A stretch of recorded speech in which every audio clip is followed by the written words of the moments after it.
Gaming.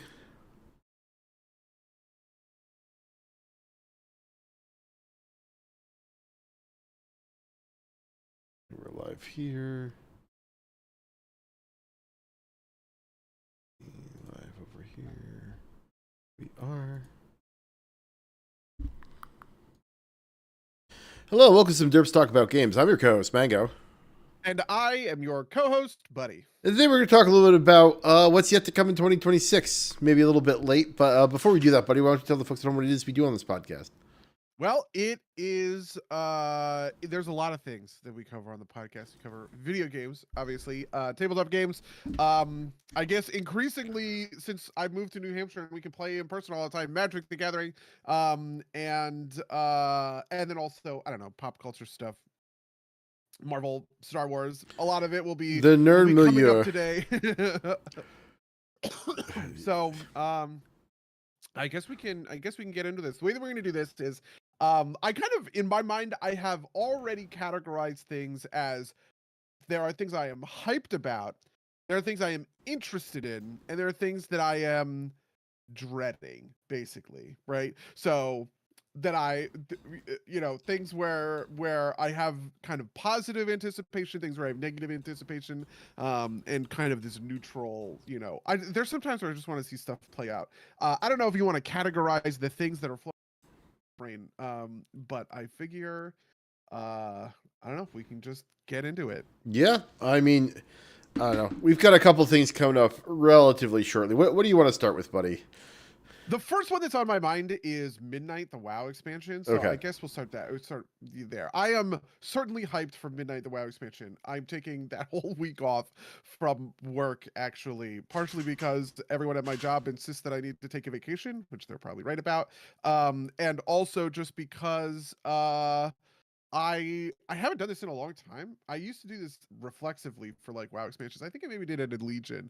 But it just I don't know. It just felt like a right good cool time to do that thing of like lean really really hard into, into the new expansion. It's funny because Midnight is simultaneously the expansion that I kind of care about in true terms, sort of the least, which is to say like actual features and product. I care about it quite little. Most other expansions have been able to sort of grip me with some feature or new class, new race. Oh, here's a thing, hero talents. Wow, it's gonna change up your gameplay, like any of those kinds of things. Midnight seems to have basically zero of those. The only big, gigantic box feature for Midnight already launched 3 months ago, which was housing, right? Player housing in World of Warcraft launched in December. We're now in February, and it is tied to the Midnight expansion. You have to have the Midnight expansion in order to do housing stuff, right? But like the fact that it came out 3 months earlier than the expansion kind of like disassociates it in my brain. So Sure. even though housing is really hype and I was super excited for it, and it continues to be very cool, right? The product of Midnight doesn't appeal to me all that much, but the presence of a new WoW expansion just in the abstract is sort of so good that I can't help but be excited for it. Which is to say, just the experience of leveling 10 new levels in Quell Thalas or whatever. That's fun. It's just always a good time, right? A new Mythic Plus season, a new raid tier, right? Like that's that's good stuff. That's what we're here for. The thing I am personally most interested in and will be spending the most time for is actually a new profession grind. I made about It's funny, I actually stayed about net neutral over the course of the War Within, which was also true of Dragonflight. In Dragonflight, I made about 1,000,000 gold, spent about 1,000,000 gold. In the War Within, I spent about 2.5 million gold, but I also made about 2.5 million gold. So I'm still hovering around this number, which tends to be about 17 million, which is like my net worth that I built up in sort of Shadowlands. And the big gold push that I discovered for the War Within, which is profession tools, basically. I didn't discover until like week 4 of the expansion. Now, I did make a gazillion dollars off of this, or a gazillion gold, I guess, off of this, just farming out profession tools and making really kind of like high spec profession tools. But at the same time, I realize now that if I can open by not quite cornering, but taking control of the profession tools market, boy, oh boy, am I hoping that that is going to reap some dividends. So I am planning to spend that entire week off from work, just being a fucking like Wolf of Wall Street, you know, buy low, sell high, auction house goblin. Fair enough. Yeah. Have you ever considered like applying that level of analysis to like the real stock market? Obviously, it's a little bit more complicated, and it's not quite It as. gives me a great ability to talk to my father, who is a financial advisor who does spend most of his time thinking and talking about sort of the, you know, these sort of functions in the stock market. I imagine that I don't know, I imagine that I would be good at it if I were to apply it, but I also imagine that the field of securities investment is going to be a little bit more It's more complex. Yeah. Yeah, then Oh yeah, and the alpha, right? Yeah, yeah. It's hard to find the. The thing that really attracts me about the WoW auction house is you can make staggeringly huge gains on things where it feels like you discovered like a niche market. And this is exactly what happened with you know, like this is why I made all that money on these profession tools in the first place. Basically the thing that I realized was that, you know, if I were to just raw sell mats for most of whatever I could sell, I was getting a little bit. I was maybe getting like 10 or 15% on my labor, right? So if I took those same mats and I just listed them on the auction house, if I had processed them into some level of sort of good, like trade good, it would be less valuable to me than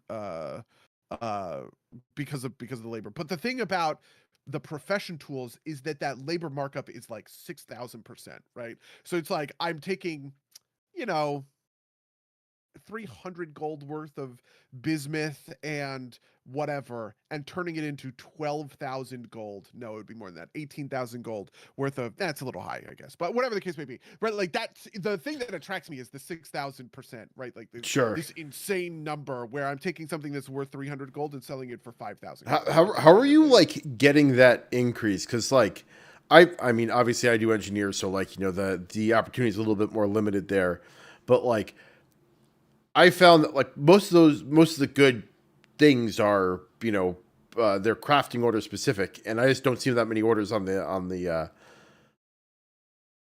not the orders, the greens. The greens, really? You think about it. New expansion, everybody has alts. And you put profession gears on your profession stuff on your alts. And this was the real hack, right? This was the part that takes it from 300 to 6,000. Okay. So when you go to the auction house and you go buy one of these profession tools, a green profession tool, right? Do you buy the rank 3? No, obviously not. You buy the rank 5 one. You buy the max rank one that you can, okay? Those ones have a markup, obviously, to them because they're rank 5. But the real thing that made them a moneymaker for me was, and I didn't quite understand this at first, but like the math makes sense if you think about it. When I spec'd all of my guys towards profession tools, it lowered the amount of skill that I needed to hit certain breakpoints to make those green profession tools in the first place, right? And what that meant was I could use worse materials to get that rank 5 outcome. I see. Right? So if you think about it, if you, because, you know, you probably spec'd into, I don't know, what, like gadgets or something? I think I did initially, yeah. Yeah. Well, my engineer, I spec'd right into profession tools, right? My engineer could make profession tools at rank 5 with like rank 2 bismuth, whereas a normal engineer would need the rank 3 bismuth in order to get yeah, or right? and it's also it's like a rate limiting function, right? Because you're limited by your points to boost it to the next level, because it's hard to do it raw, but yeah, that makes sense to me, right? Like, yeah, exactly. So most people, I find that most people with professions, like I just don't think many people are specking into the profession tools in the way that I was, right? So what was happening was I was competing with people who were doing the 10 or 15% markup, but I'm getting the huge markup because I can fulfill all the same. We're both chasing the same product, but I get to use worse quality materials that are cheaper on the auction house Sure. in order to craft it in the first place. And so like that's like the hack that I discovered for the purposes of our server. There's also a thing, there's just not a ton of people who are selling, all of that stuff in the first place. So I'm not really competing against most people. It eventually got to a point where I was logging in about 3 or 4 times a day and relisting all of my stuff, which maybe takes 2 or 3 minutes, right? And I was still logging in every day to maybe 30 to 50,000 gold worth of sales, right? Which is obviously straight revenue, it's not profit, but it just meant that like I was taking in a bunch of money every day for, I don't know, whatever, 6 months or something.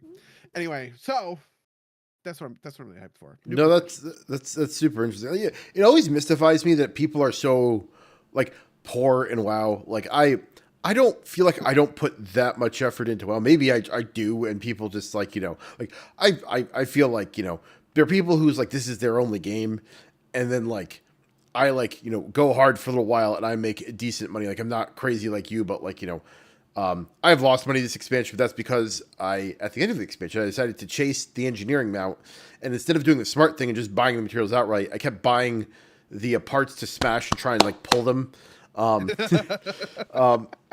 which was the wrong decision. But I respect it. I respect doing it the hard way. That's awesome. I mean, I eventually gave up, and I'm still not done with it. I'm still trying to like close the gap there, because I'm going to be basically dead broke by the time I finish Yeah. it. But like I know people who have been playing this game. They play this game more often than I do. That are like that feel. It sounds like they don't have like more than like 10,000 gold, and it's just like how, right? Like Yeah, I've always wondered about that. It used to be that people didn't want to do dailies and stuff like that, and I imagine that might have something to do with it, right? Like a willingness to do the world content every week, like that chest at the end of doing whatever the world content thing and sure, getting your Titan discs or whatever, that's like 2K gold or something, right? right, And I just think that kind of stuff adds up. But yeah, I don't have a good answer for yeah, why other people are broke in this game. yeah, yeah. But what was I gonna say? So I am also excited for Midnight, but it has been pretty much like taking second fiddle to the other game that comes out this week, which I assume we're going to talk about next. And so I guess so. Yeah. I will hold off on that for the moment. Um, I feel like I am less hyped for Midnight, not because I think it's going to be bad or anything, just because the way I play WoW is like I'm excited for Labyrinths, right? Like that's more content that I can eat. Um, but like one, I don't pay super attention to the upcoming stuff, and I prefer it that way. I feel more excited when it's all a surprise to me. Um, but I also just kind of like, oh well, I guess I'm playing. I'm playing Bill Among again, and I don't really have any desire to do anything else. But like, it's like the simplification is kind of like, oh, I have to relearn a thing, but it's going to be worse than. It feels like it's going to be worse than the thing I had to relearn every other expansion. Um, I take personal offense to act like it's hard being broken. Wow, have you bought 300 windows? No, I actually haven't dug into housing really, which is maybe going to be my saving grace here. Is I have not like dumped a ton of hours into that stuff, and that could be a different chase at a different time. I don't have to worry about it so much. Yeah, I was really surprised how much housing really gripped me. Like I think of myself as an expressive player in terms of like player motivation stuff. There are things that I will do in, for instance, Minecraft or something that are just purely about like, oh, I want to build a unique and interesting like building architecturally, right? All of my Minecraft buildings, I make them by, you know, I like stripping out the dirt on a place down to whatever the stone underneath it and then building on top of that stone so it looks like whatever, a castle that is half cooked stone and half natural stone. I think like that like looks appealing to me, and I think of that as a similar sort of thing as like a similar sort of drive as housing.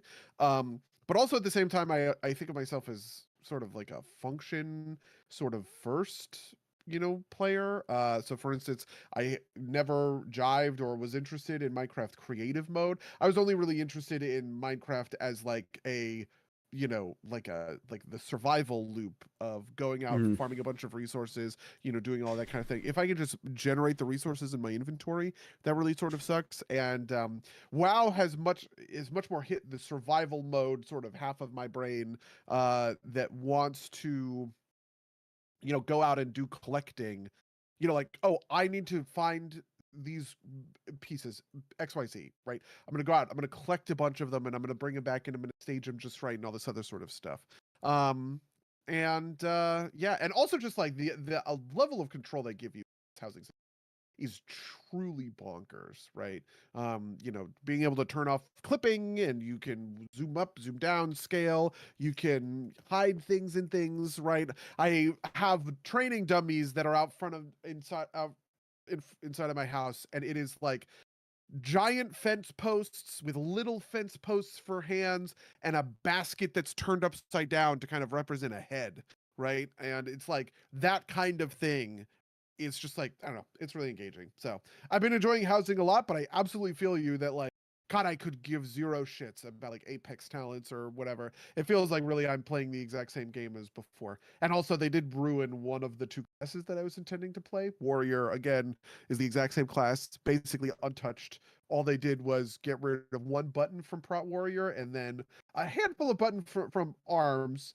But I would actually say the Arms changes are quite good. It just sort of like clarifies the main driving sort of thrust of the spec. But for Fire Mage, they basically ruined that spec as far as I'm concerned. But I'm planning to play it anyway because the RP matters, and that's it. I wanted to play a Blood Elf for a Blood Elf Mage, a Blood Elf Fire Mage specifically for the expansion. And so the fact that they ruined Fire Mage kind of sucks, but I'm undeterred. Mhm. Yeah, no, they got rid of Earth, Wind, or Storm, Earth, and Fire, Earth, Wind, and Fire, whatever the talent is, which is they probably needed to do because it never worked perfectly. Like, the joke is like, you squash one bug and like, seven more appear. But that is also, it just feels kind of it feels like a dumber version of Monk, which is not terrible. It's like, I am making it work with the new tools. Like, I don't like the stack ranking isn't as severe as it felt like it was in the previous expansions. Like the order makes more sense kind of naturally, or the rotation makes more sense kind of naturally. But it also feels like there's less kind of like skill expression there. But who knows? Maybe I just have to, I'm going to wait for, Peak of Serenity to come out with their guide and tell me what, how I can like shave an extra, like, put an extra 10% into this.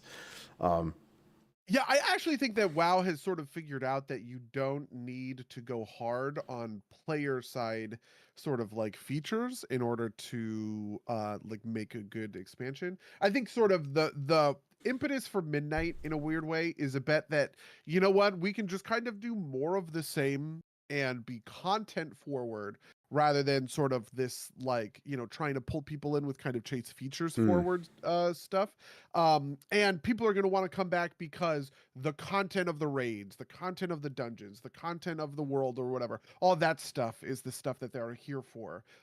Which I guess turns it even to more of sort of this theme park MMO kind of experience. But, I don't know. I think the Dragonflight War Within sort of template for how expansions works is pretty great. It's just good. And so putting it in that way makes me a happy camper. Sure. Yeah, absolutely. And I'm sure I'll get back into it at some point. I just, historically, the WoW expansions have dropped when I had literally nothing else to do, and it was a great way for me to like, burn my my live service game hours on it, and that's not going to be the case this time around. Do you have anything else you want to say about Midnight before? Like, do you have any features in particular that you're looking forward to?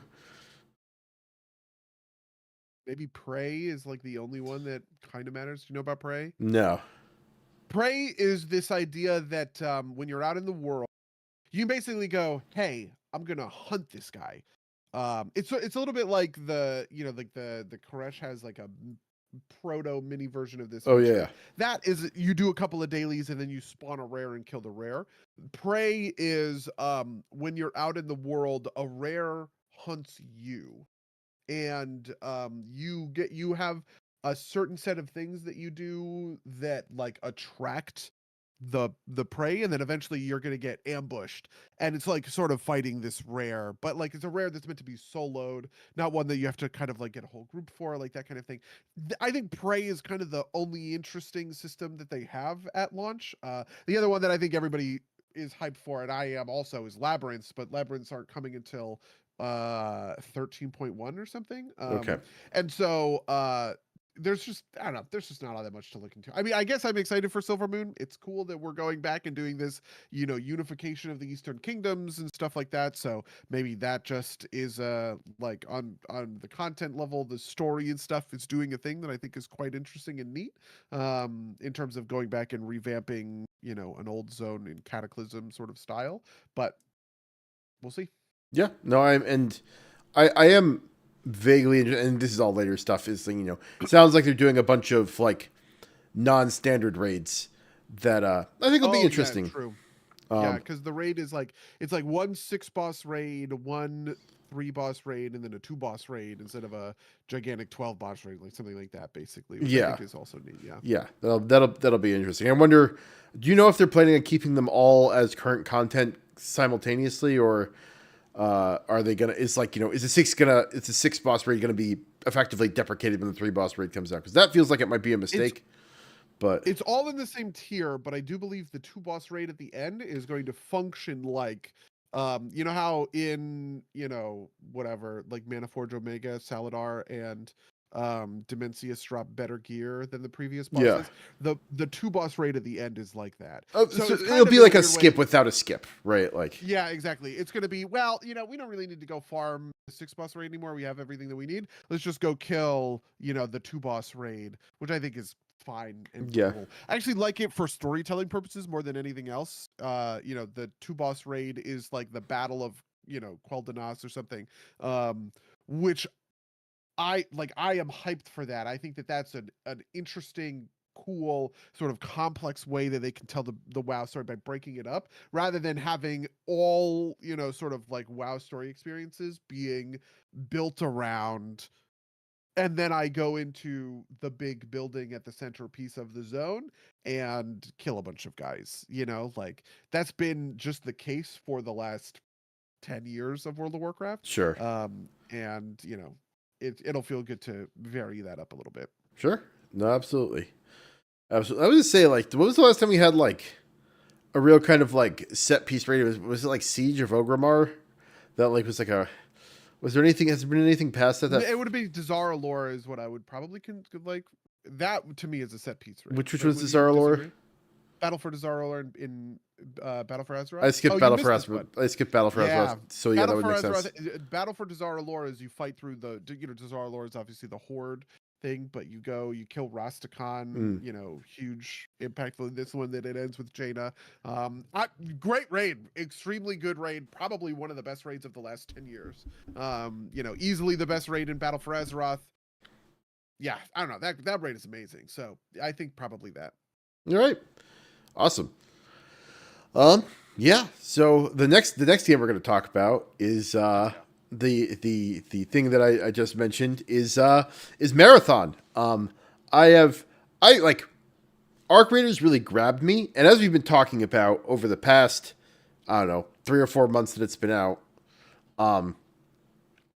basically it is too friendly, right? Like it is. Weenie Hut Jr. is I think the term you've been using. Yeah, we were talking about this yesterday because we were playing Helldivers, and I I compared the PvP, the non-aggro lobbies to Weenie Hut Juniors, and the aggro lobbies to the Salty Spittoon, which I think is accurate for how the game does that segregating thing with player behavior. Yeah, and I really don't like that, because I think that there is something to be said for like, still having those things be possible, right? Like still having a friendly moment be possible, but knowing that you can't trust anybody, right? That there might be a killer on the other end, or and you can choose to be a killer if you want to, right?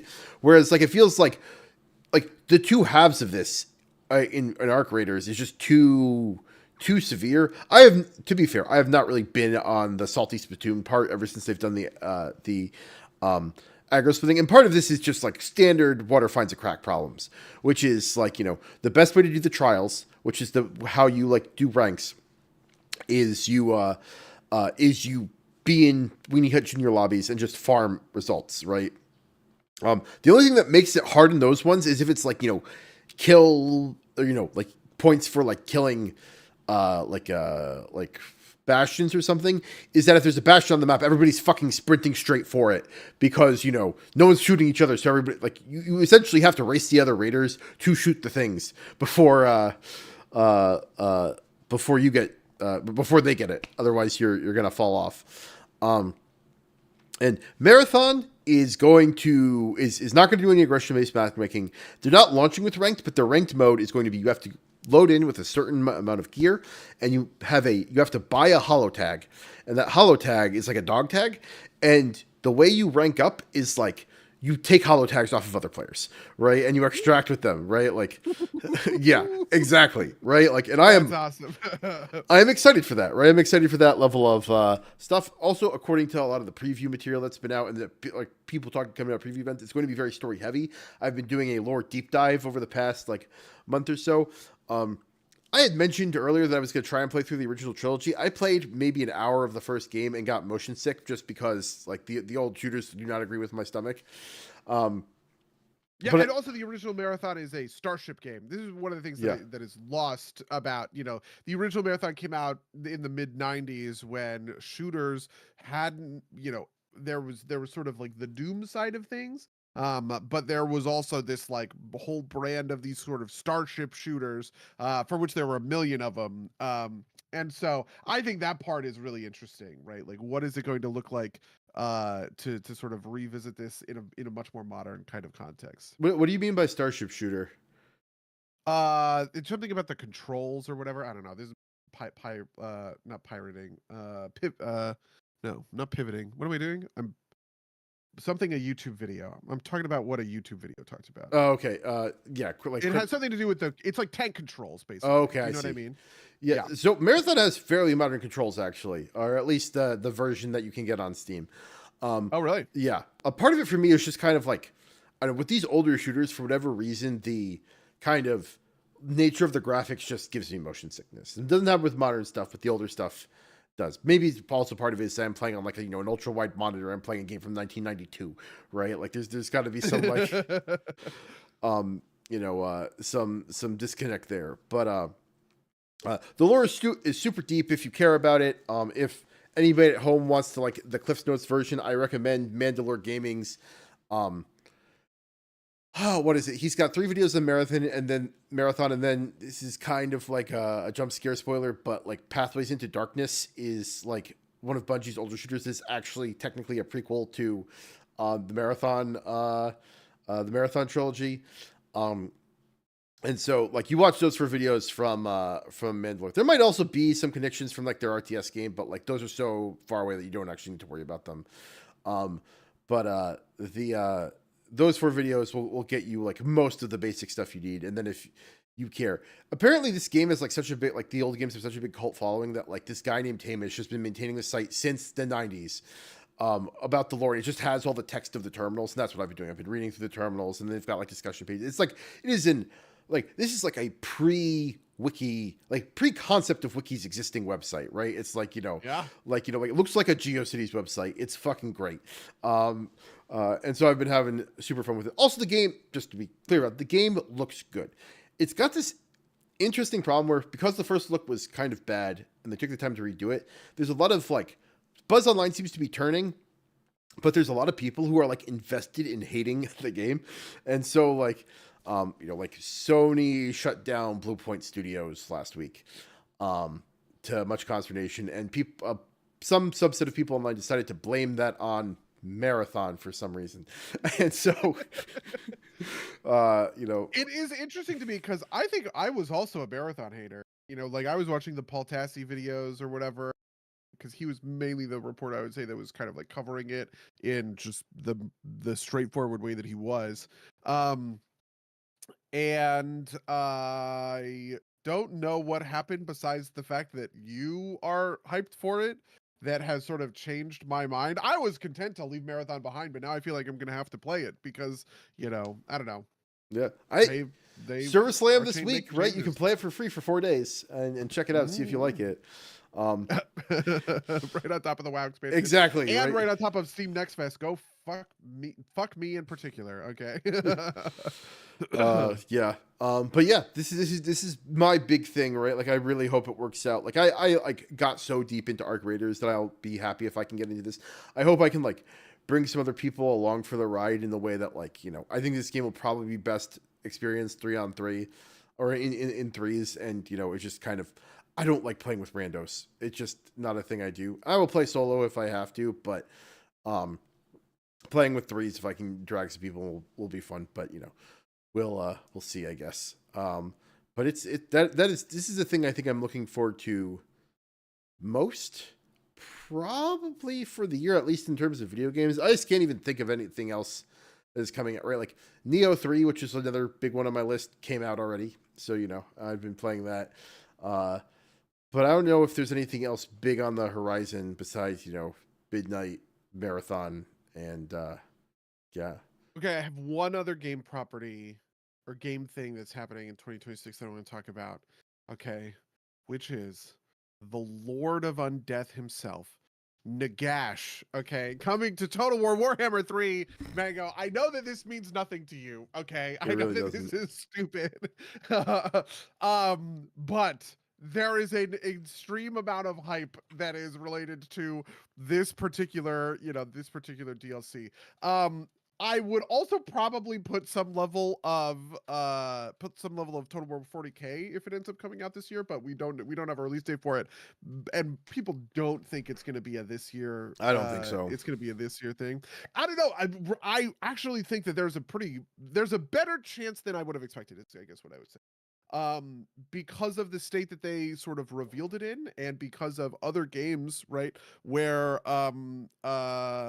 they have released in like a 6 or 8 or 10 month sort of window from when the Steam page drops to when the game comes out. Anyway, Nagash is the Lord of Undeath. He's actually in Warhammer Fantasy lore the guy who created Undeath in the first place. So he created sort of the magic of Undeath that would later go on to create the Tomb Kings, the Vampire Counts, the Vampire Coast, all of this stuff. And he is the first of a number of DLCs that we are expecting to see, which are called the End Times. The End Times is the famous end of the Warhammer Fantasy universe before before Games Workshop Age of Sigmar. rebooted the universe, into sort of Age of Sigmar. They had this huge event called the End Times, and it's really kind of the only thing left for Total War Warhammer Fantasy to do. There's like a little bit of sort of hanging chest. There's one army book left for the Dogs of War, who you would actually probably appreciate. The Dogs of War are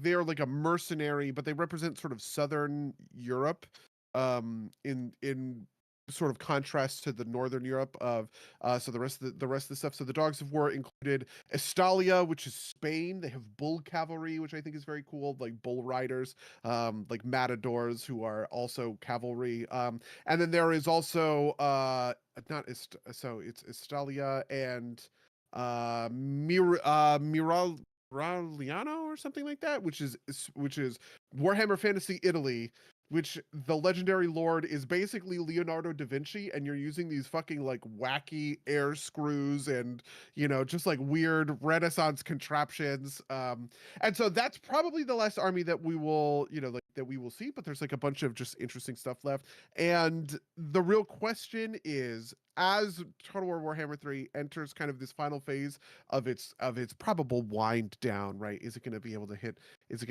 the high notes? I think so. I hope so. I am hyped for it, but maybe Yep. that's all we need to say. Double deuces to my boy Nagash. Cetra does not kneel, motherfucker.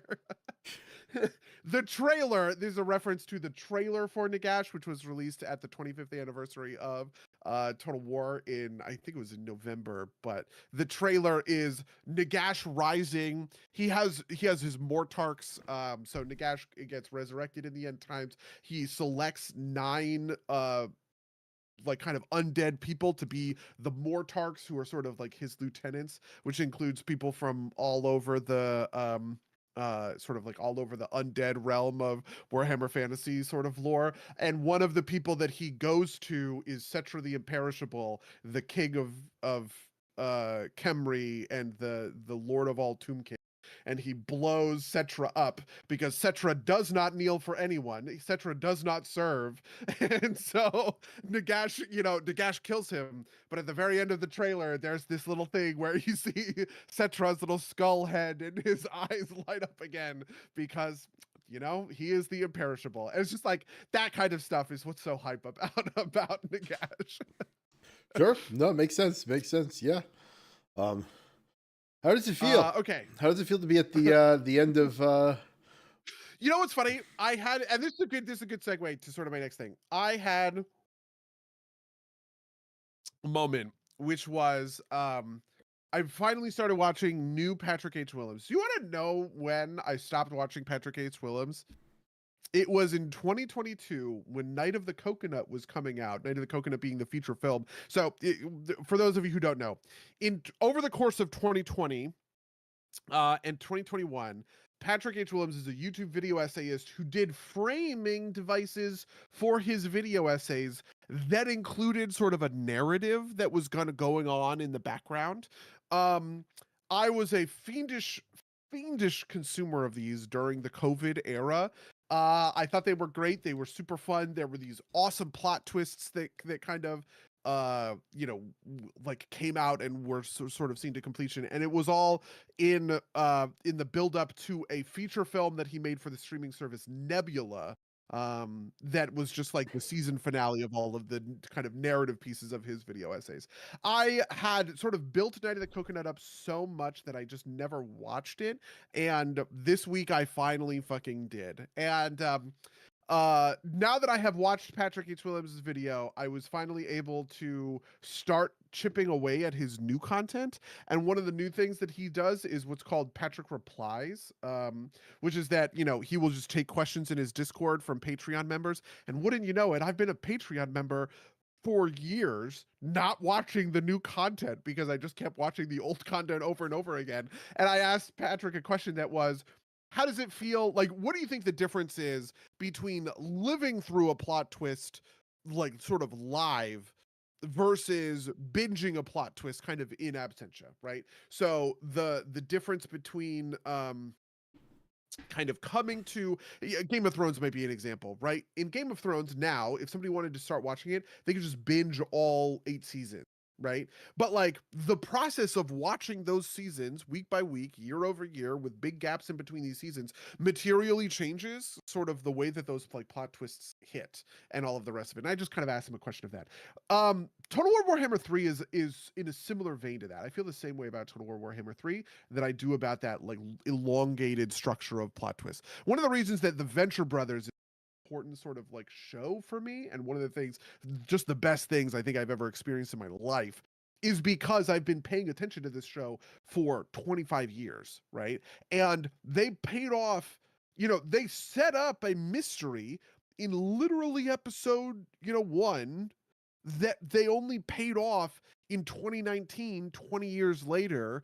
And that same feeling is what sort of happens with Total War. So I'm pretty excited for Total War Warhammer 3 to kind of like reach the final phase and go, okay, we're sunsetting the game, everything's going to be about 40K from now on, all the rest of that. But the act of living through it matters a lot to me, right? Like this thing of they announced it in 2014. I was incredibly hyped at that time, right? It released 2 years later, and then just boop, boop, boop, boop, boop, right down the line until now here we are, and the game is so huge and expansive, and basically the best strategy experience I think I've ever had in my life. So yeah, I don't know. Feels good is the answer. Fantastic. Awesome. All right. Mr. Collins has some thoughts for the podcast. Yeah. Oh, can you hear him? Yeah. Yeah, I know, buddy. Uh, he's standing on the stairs, and yeah, it's hilarious because like him and Miss Charlotte will meow at each other through the door, and as soon as somebody opens the door, they'll just look at each other and be like, "It's you." Like, it's like it's the same cat that's been there the whole fucking time, right? Like, Anyway, so I think mine was Total War Warhammer 3. What's next huh. on your list? Well, I'm gonna go chronological just because it's the top of mind for me. It's the thing that I have de-hyped about, and that is the Teenage Mutant Ninja Turtles Magic expansion, which comes Okay. out in like a week or something like that. Yeah, I soon. think pre-release is on Friday, so yeah. Yeah. So, thinking about, like, so, I have over the past like maybe couple of weeks, I've gone the other direction on this. Like, um, and I think I can pinpoint it. I was like, the thing that I want is like that. My gut is that like the art doesn't seem very good, and that's probably part of it. But I think a bigger part of it is that Teenage Mutant Ninja Turtles is something I am nostalgic for, and there is like probably like close to 20 years of lore that I'm just not up on. And like the things that are in the cards are not the things that I am nostalgic for, right? Like, um like the the kind of like 1-2 punch for this was like one, seeing like this yellow Ninja Turtle in a card art and like starting down this hole. Yeah. And this yellow Ninja Turtle is her name's like Letta or something. There's a bunch of characters from the IDW comics. That's right. IDW is the name of the outfit. Well, Mirage is the original. So the original run of TMNT was Mirage Comics, which is an independent comic label. But I do think the most recent ones went to IDW. So. Yeah, I think that's where Yeah. there's like two. There's like an albino girl that turns into a turtle. That's one. There's like two extra turtles, and the other thing, and this is nothing about the object level of it, but April O'Neil went from being like a redheaded white woman to being a black woman in 2018, and it's just like this is like not there's anything particularly wrong with that, but it's not the same character that I remember, right? It's not the character that I attached to, right? Like okay, do you know about I'm sorry, Red is Raphael, right? Yes. Okay, do you know about Raphael having GTAs instead of having size? No, I did not know this. Have you seen this? Yeah, No. the only reason I know about it is because they wrote a fucking blog about it. But I actually thought that this was really interesting. So, if you look at all of the art, Raphael does not wield his size, the daggers, right, that kind of have the forked sort of prongs to them. He is wielding a jite, which is a jite is like a Japanese sword breaker. It's sort of like a sai with like one one side to it, and including, I'm pretty sure, I think it's called Hard One Jite or something. I thought this was a reference to the fact that GTAs are a Magic the Gathering sort of like mainstay. Basically, in Betrayers of Kamigawa, there was a card called Umezawa's GT that was extremely good. It would then go on to become a commander staple for a very long time. And so I kind of thought that they were doing a little bit of like cutesy, like, oh, well, when Magic reinterprets like TMNT, they redo it as, through the GT or whatever. But it's actually because sais are not traditionally Japanese weapons and GTAs are. And so the idea is that like the GT is what a sai would be if Splinter, the Japanese rat, were to accurately give Raphael training in this weapon. The other version of this is for a kusarigama, which is basically a Japanese chain. It's basically a nunchuck, like, Well, but it's a nunchaku chain with are. like the scythe on the end, right? Yeah, Yeah, exactly. This is It's in called a Neo, which is kusarigama. I've been playing. So yeah, yes. Oh, really? Either Oh, okay, cool. yeah. Well, yeah. So a kusarigama is a big chain and it has like you said, it has a big scythe on the end. So the idea is there are some things where, I'm sorry, who the fuck uses nunchucks? Michelangelo. There's some art where Michelangelo isn't using nunchucks; he is using a kusarigama. But he does eventually get nunchucks, and there's no art with Raphael using sais, but there are some art of Michelangelo using a kusarigama because he eventually picks up the nunchucks from there. Also, technically, Leonardo, who's supposed to be using katanas, is using ninja toe swords, which is a flat it is a katana is a curved blade, but a ninja toe sword is a flat blade, which would be more accurate to the ninjas. I was just like, they wrote a whole blog about this that I read. I was like, what the fuck were you guys thinking? Why would you ever do this, you stupid fucking idiot morons?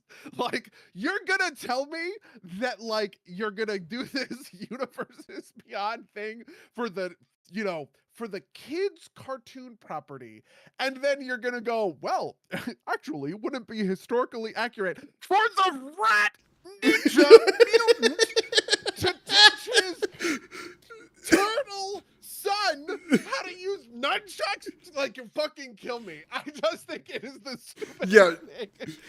Yeah, you fucking, Splinter, in the sewer, had his choice of all of the weapons. He was like, no, I'm not going to pick up the nunchucks. I'm going to go get the Kurosawa Gama from the sewer, the sewer weapon shop. It's so insane to me. It's so insane to me. It would be like if they did a set for, I don't even know what it would be. What could possibly be close to this? It'd be like if they said it did a set for Star Wars and they went, well, actually, lightsabers aren't scientifically accurate. So they're actually more like plasma chainsaws where there's and it's like they changed it Yeah. for that reason. It's just like, do you not understand the iconography of the IP that you are fucking adopting for your shameless cash grab, you ghouls? Like, I don't know why. Yeah. To be fair, for the April thing, April has been, as my understanding, the character has been a black woman since like 2018 in all the continuities. And it's just like, that's its own thing, right? But it is not the Ninja Turtles that I knew, right? Like, there's a part of me that wishes they would just like mix it up, right? Like, there's no reason you can't have both, right? Like, I want I want references to things that like I know, but I'm sure that's like half the attraction, right? It's like, people like me who haven't like thought about Ninja Turtles in 20 years, but it's like, hey, I like I like Ninja Turtles when I was a kid, but it's not the end of the world. It's just like not a thing. I do think a big part of it is that like I'm not impressed by the art, and like it like none of it's exciting to me. It seems more like Spider-Man than like Final Fantasy, if that makes sense. Yeah, I totally feel this, and there's an extra part of it, which is that Ninja Turtles is a one for them to adapt in the first place because it itself has multiple different adaptations, right? Yeah. So, for instance, you have the classic TV show, which I think is actually kind of the root of everybody's sort of like, this is really the kind of the gold ore that most people are mining in terms of nostalgia. But you have the comics, the original Mirage comics, which were a parody that spawned the TV show. And then that TV show ended, and they rebooted the series a number of different times. The TMNT that came out for Nickelodeon was extremely popular, completely different kind of continuity and all of this other sort of stuff. And so it's like, There's the movie continuity too, right? Like the old live action movies. There was the live action movies. There was the not Michael Bay, but kind of Michael Bay. There were two of those like the movies. Space Turtles, yeah. Yeah, and of course the IDW comics, which is like even further than that. And so, like, in a weird way, TMNT is one property that has been adapted a number of different times, all getting collected into sort of this one place. And I actually think that it's funny because I'm complaining about this, but I also want to say that Magic doing this is good and smart sometimes. So, for instance, I was listening to somebody talk about Lord of the Rings. I think it was Brian Kibler mentioned this, where he mentioned how he really liked the Lord of the Rings set, but one of the things that made Lord of the Rings work for him on a Universes Beyond level is that it wasn't the movies, right? You could imagine there's a version of where they did Universes Beyond the Lord of the Rings, and the main sort of iconography they were working off of was the movies rather than doing a magic interpretation of the books, right? So in magic lore, or I'm sorry, in the magic set, Aragorn is black, for instance, right? Theoden has these big dreads. There's just like a bunch of, and they include a bunch of stuff that isn't even included in the movies, right? Like Tom Bombadil, obviously, as this saga, bard, god, human, kind of thing. They do stuff like the Scouring of the Shire, stuff like that, right? Anyway,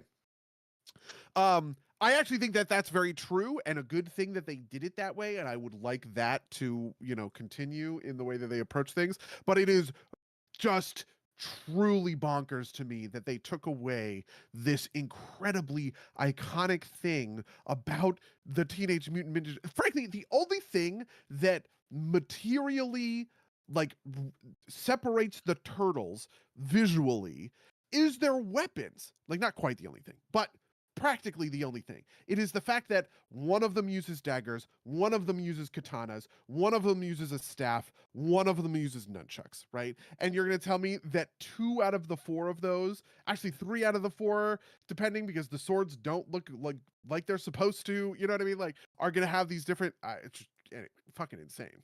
Yeah, no, they should have only. I They I should see have. in the chat Go for it. that Rachel has added a bunch of commentary that I want to shout out.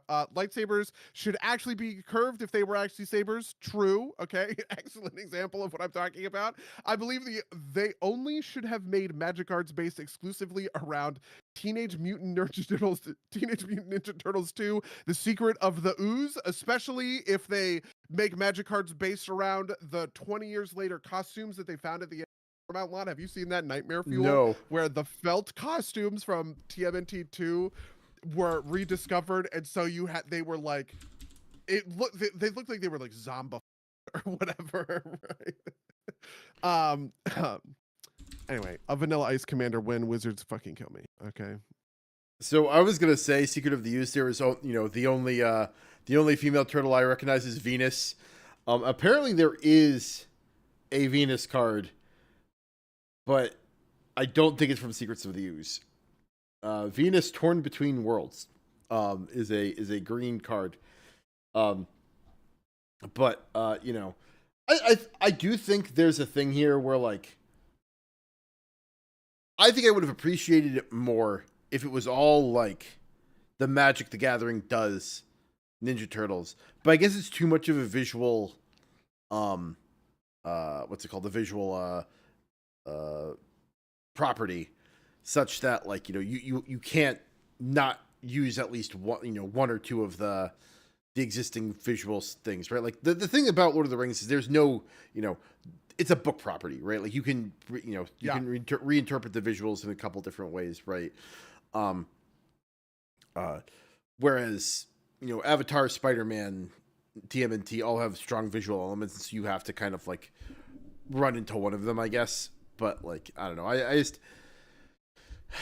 I'm just not as excited for it as I wanted to be. Yeah. Well, I totally feel you. I guess the next thing I want to talk about, keeping on the theme of magic, you know what? We'll just go next on the list, which is Strixhaven. So I am similarly not hyped for Ninja Turtles, even though I will be getting some of these cards because I am a shameless hack. Can't wait to drive an hour and a half to TJ's Cafe in 2 weeks. But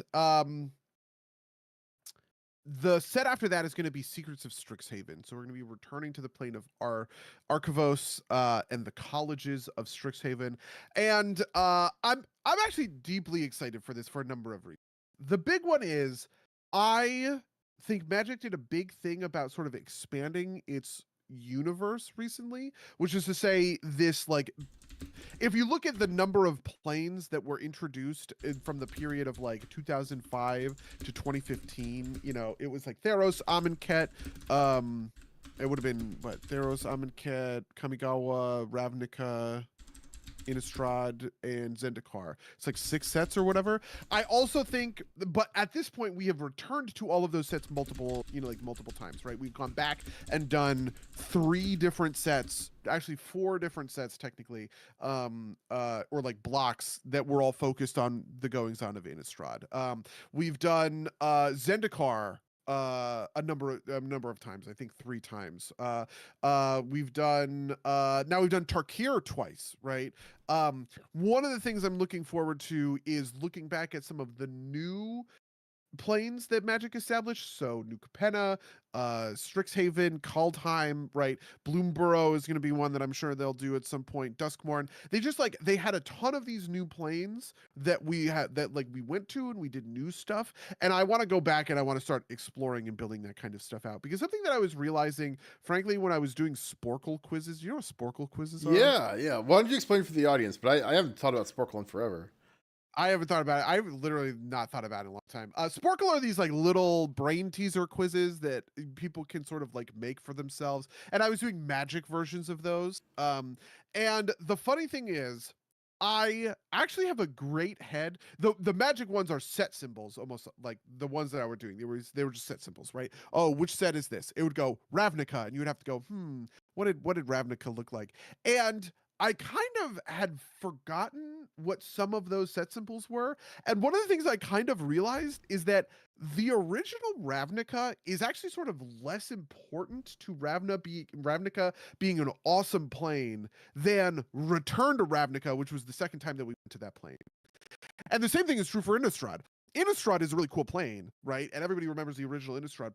But actually, Eldritch Moon, the return to Innistrad, or I think it was actually Innistrad Shadows Rising, something than it was Eldritch Moon, actually has a lot of the really like cool iconic Innistrad stuff that we all think of with Innistrad, right?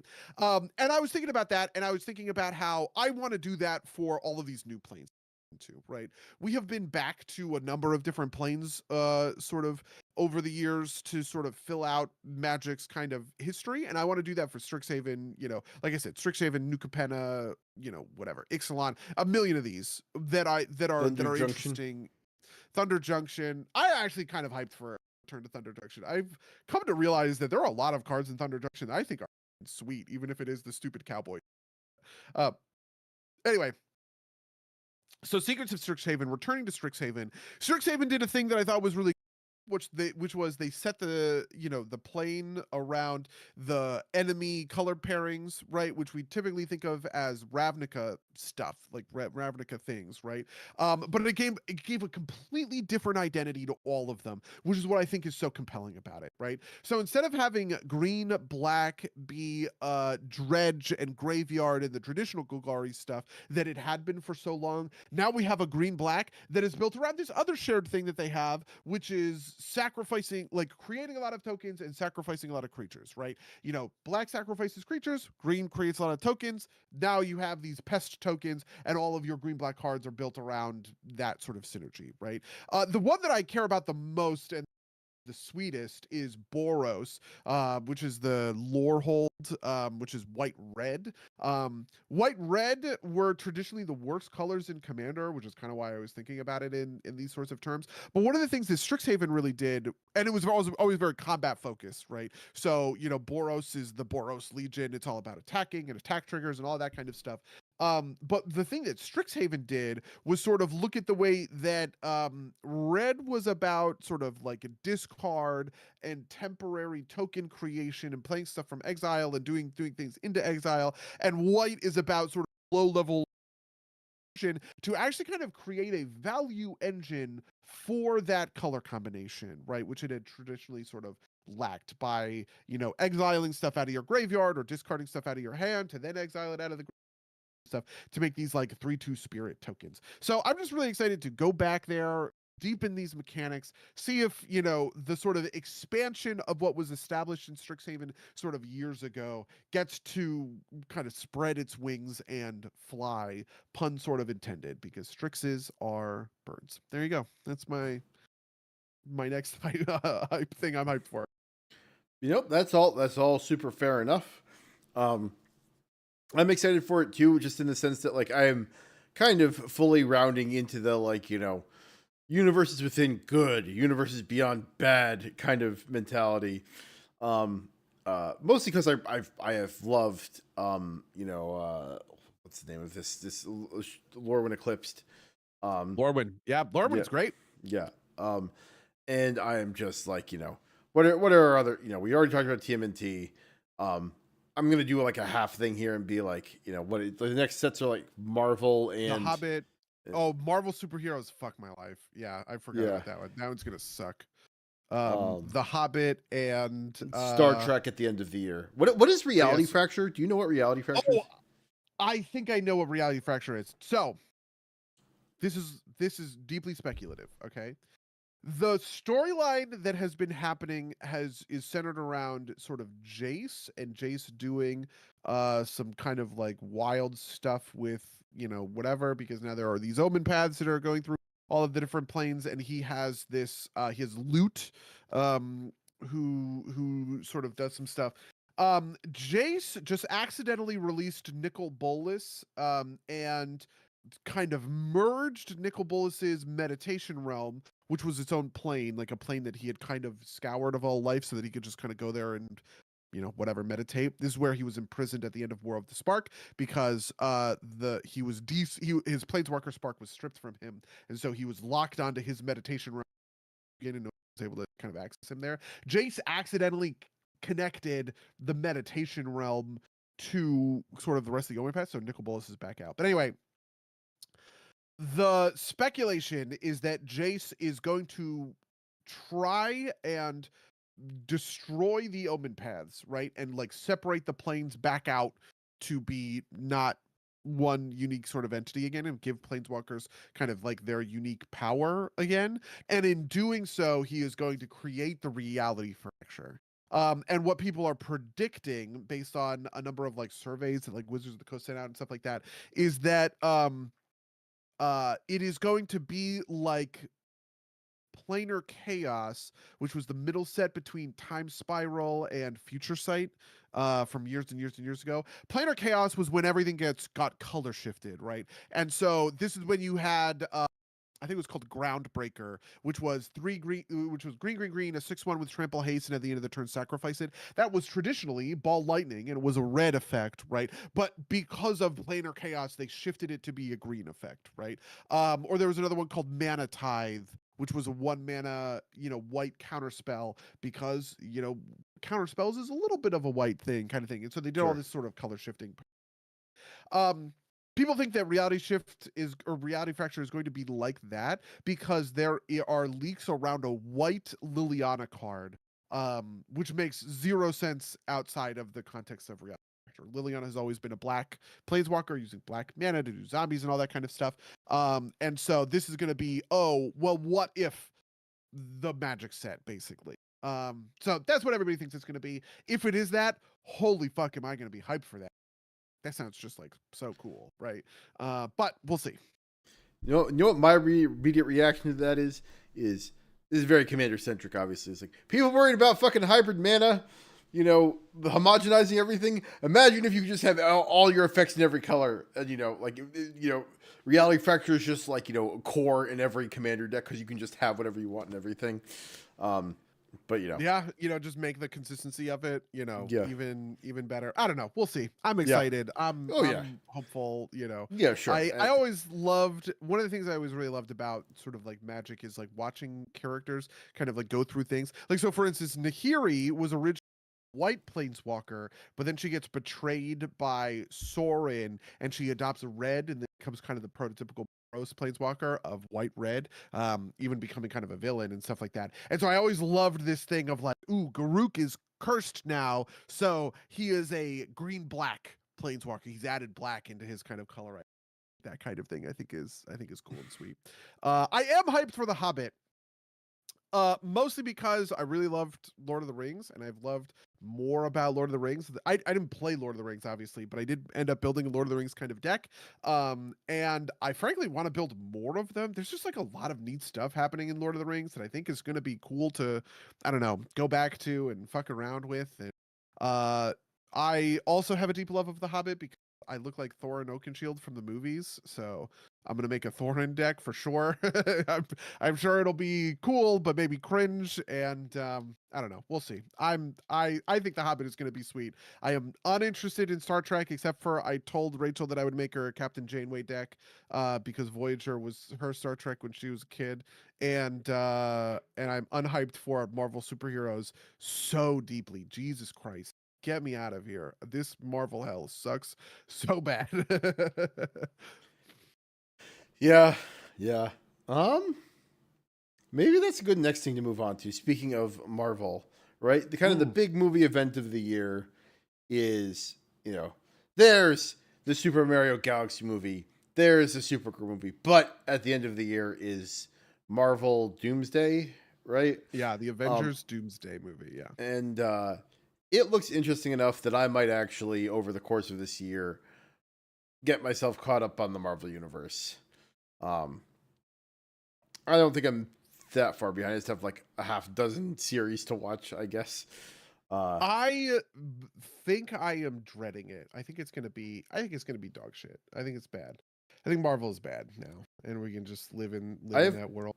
I've heard good things about. It's like Mr. Wonderful or something like that. There's Oh a yeah, Wonder Man. Wonder Man. Yeah, I have heard that that's good. Yeah. Like the kind of like, maybe this is just kind of like, copium, but the kind of buzz on the street is like they realize they can't just like slop out more slop, and they have to make it good, which is why they're doing, they're pulling out all the stops with all these like, previews that have every single fucking character that you could think of that are all supposed to be dead in these previews. So, maybe it'll be terrible, but I can entertain a little bit of copium. I could be ready for Marvel to be good again. I would like to huff this copium with you, Mango. And there I will give you a couple of good copium indicators. Number one, the stuff they're doing with the X-Men is probably the most interesting stuff, right? Which is to say, Patrick Stewart, Ian McKellen, James Marsden are gonna be like involved or whatever. It's in like one of the teasers, which I just think looks sweet. Obviously we saw at the end of Jesus Christ, why do we watch this movie? The Marvels, there was a reprisal of Kelsey Grammer as Beast, which was always just basically the best casting of all time. Channing Tatum as Gambit, which was also the best casting of all time. Great indicators all around. I love all of that kind of stuff. The reason that I am dooming so intensely hard right now is because of two men, and their names are Joe and Anthony Russo. The Russo brothers are dog shit filmmakers. I think that they are J.J. Abrams reincarnated, essentially. Um, which This is is dead, buddy. they are echoing the problems of J.J. Abrams. Basically, is kind of my pitch. Yeah. No, that's fair. Basically, I watched. Oh, so while I was watching this Patrick H. stuff, he did an episode on was it in the Zack Snyder? He did a bunch of episodes. I watched a bunch of his videos. They're all blending together in my brain. This is what you get when you binge them and you don't watch them when they come out. He did an episode on Zack Snyder, which was actually quite good, even though he doesn't like Zack Snyder all that much, and I obviously like Zack Snyder. But he had a lot of nice things to say about Zack.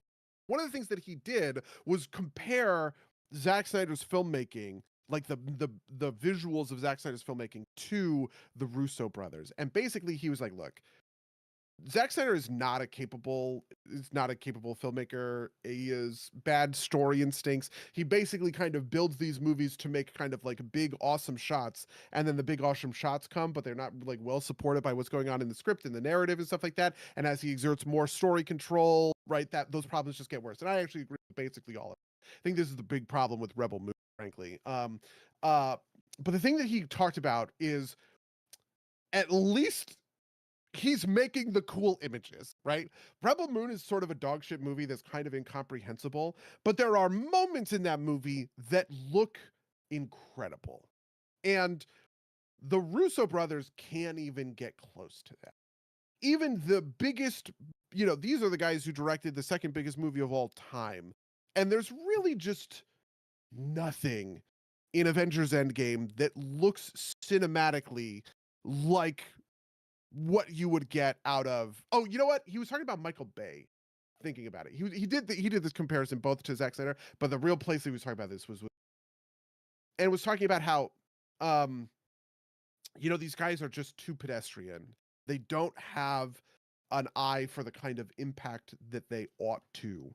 And I think Marvel retreating to them is the rise of Skywalker, is what I think is what this is. This middle portion of Marvel has sucked, and I have not liked it. So it's different than The Last Jedi. Obviously, I fucking loved The Last Jedi, and I had kind of wished that they stuck it out with Ryan Johnson. They didn't, or technically he turned them down, but whatever.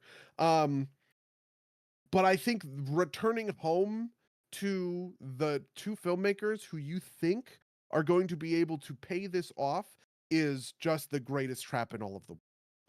The Russo brothers have not done anything interesting in Endgame.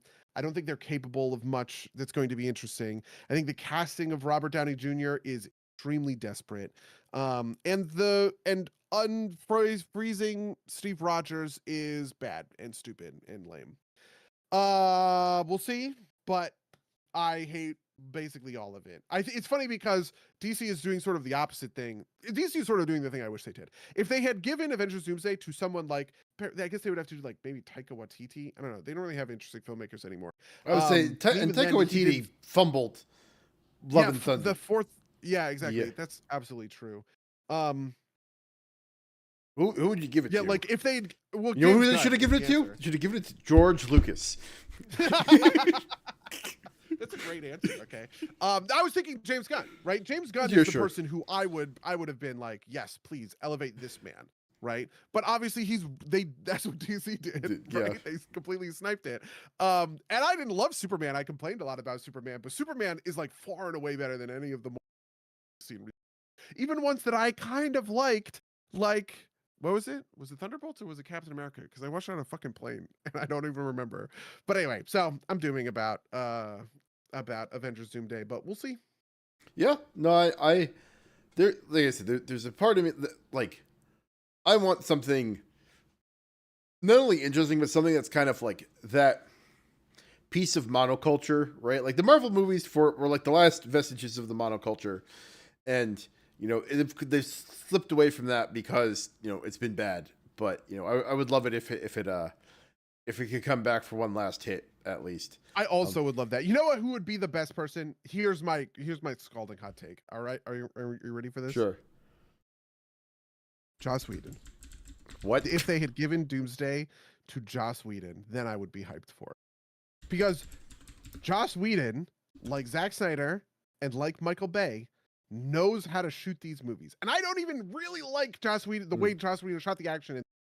I complain about it a lot, but he understands how to frame a shot in that iconic, you know, I don't just like that Avengers spinny round shot that we all know that has been burned into our brains is like the modern version of, like, I don't know. I just don't think the Russo brothers are capable of anything on that. I was thinking, the thing that popped in my head is like, oh, who directed Deadpool and Wolverine? Because I enjoyed that movie. I thought it was a little bit bozo-ish, but this guy's name is Sean Levy. You're familiar with him? Oh, yeah. That was Sean Levy? Really? Yeah. That's wild. You know what else he directed that we talked about on this podcast? I know him as Free Guy, right? Yeah, Free Guy, right? The movie we both hated tremendously because we were too inside. Oh, yeah, that's true. Yeah, I mean, I think I probably hated that. The reason I know Sean Levy is directed Real Steel, which I really liked, and I think I've talked about it in the podcast. That movie is a fucking banger. It is actually funny to me now that I'm looking at it and I guess he did The Night of the Museums, which I also really enjoy. Oh, and wow, he also made some He was a producer on Stranger Things, which I did not know. He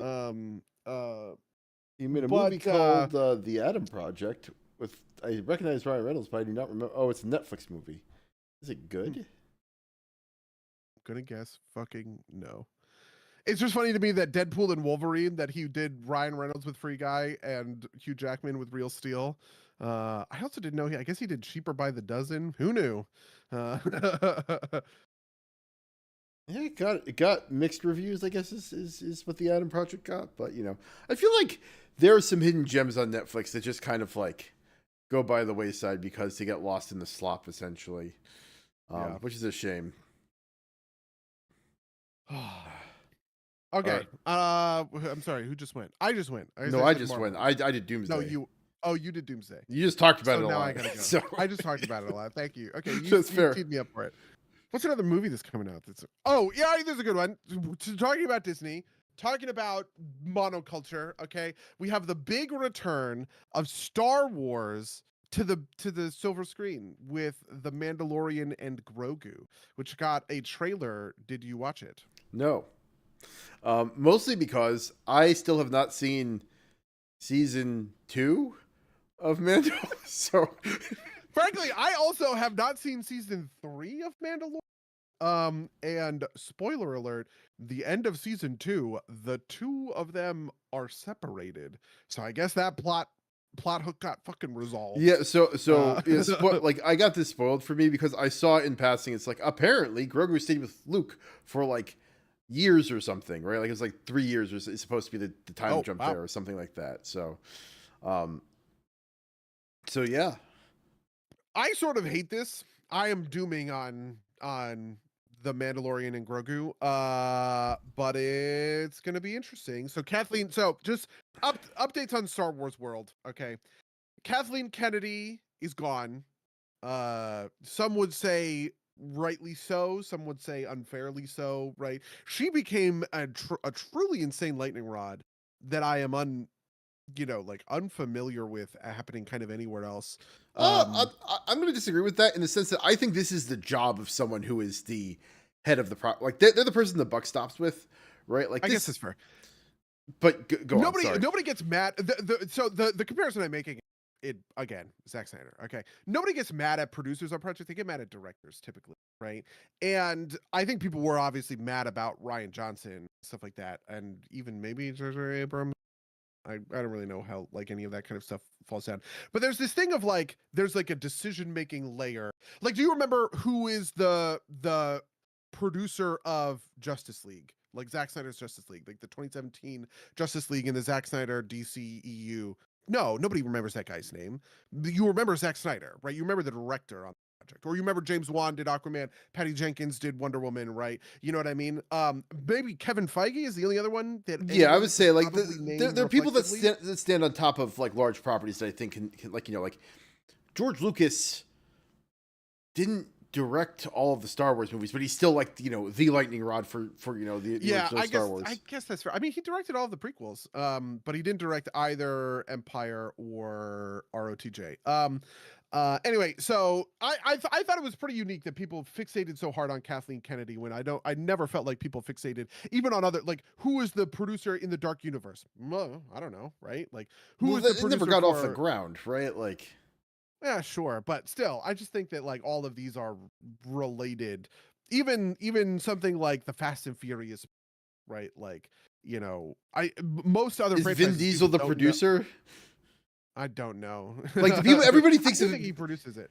well, everybody thinks of the Fast and the Furious as Vin Diesel series, even though I Yeah, assume he didn't direct all of them, right? Like yeah, he's they're I think it attaches to people in different ways, and like I think Fast and Furious is clearly Vin Diesel's baby, and for whatever reason as head of Star Wars, right? Like I'm thinking about this mostly because like Phil Spencer has just left Xbox, and also true. there's this woman who is like from an AI division that is taking over, and obviously she is not responsible for the new version of Halo or like Gears of War E-Date, but all of like the criticism of Xbox are going to fall on her shoulders, like they fell on Phil Spencer's shoulders. I think there's something similar there. I just think it's a matter of the way the properties tend to be structured. But Yeah, I'll take your point as it is, and obviously this is falling on Kathleen Kennedy's shoulders for better or for worse. yeah. I actually probably think that I probably end up somewhere in the haters of. I have a tremendous amount of respect for Kathleen Kennedy. She was the producing partner for like George Lucas and Steven Spielberg for bazillion years and has insane credits to her name. But if you just look at that Star Wars run, it's pretty bad, I think, is what you can say, right? You have, I would say, probably two bright spots, right? You have The Rogue Last One, Jedi and Rogue One. Yeah, exactly. and you are also I like the only person that thinks you are the Last Jedi is at least divisive, right? Like we can at least agree That's on true. that. Yeah. Yeah. Well, yeah, and well, it's also, I think most people, if you were to ask most people that question, they would either count not Rise of Skywalker. What was the first one? The Uh, Force Awakens. Because like what I tend to think is my heterodox thing is that I love Last Jedi, but I the the Force Awakens. Most people who love the Last Jedi tend to love the Force Awakens, and I think they're morons. Obviously, I also think there's quite a lot of Rogue One hate, which I have seen, but I'm Okay, weirdly that's fair. vindicated for because, kind of frankly, because Andor came out and sort of retroactively made Rogue One much better. Um, and anyway, but then past that, I mean, what do you have? You have fucking Solo, right? You have a bunch of these shows that people don't like, that turned the rest of us off. I just don't think Kathleen Kennedy has like a very great, like you just can't. That's not a good batting average. Basically, Yeah. is what I would sort of be pointing to. That said, the part of Star Wars that I think turned me off the most was kind of like the first season of The Mandalorian was okay. It's worse in hindsight when I went back and rewatched it. The second season was bad, and I don't have high hope it's going to get better. And it's just like, I don't think that The Mandalorian and Grogu is going to do much of anything at all. Really, the one that I'm probably interested in is Starfighter, the Ryan Gosling one, which, funnily enough, Sean Levy is He's directing directing, because I yeah. just Googled his name and I didn't realize he was doing that as well. Like I said, I think of him as a real SEAL guy. But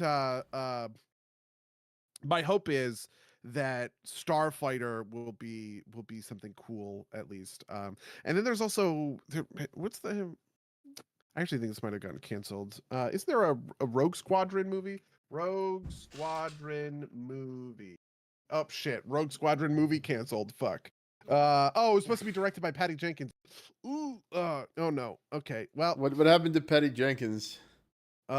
She made the second Wonder Woman movie, was bad, and Oh, is that it? Just like this Wonder Woman 1984 killed her career. seems like it. Well, actually, maybe.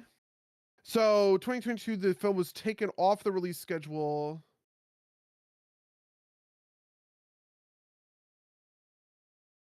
It's still actually in 2024. She says she's still around. So I don't know. Maybe it's still a thing. I guess there's a couple of these different films. There's a James film. Dave Filoni, Taika Waititi have movies. I don't know. I'm whatever. I think it's gonna be. It's funny because I love Andor. I think Andor is good, but Andor is, you know, uh, what's like. It's like so. I want to find like an idiom for a diamond in the rough. Is what's in my. It's the opposite of that. It's everything is pointing to bad, and it just so happens it's kind of like a stop clock.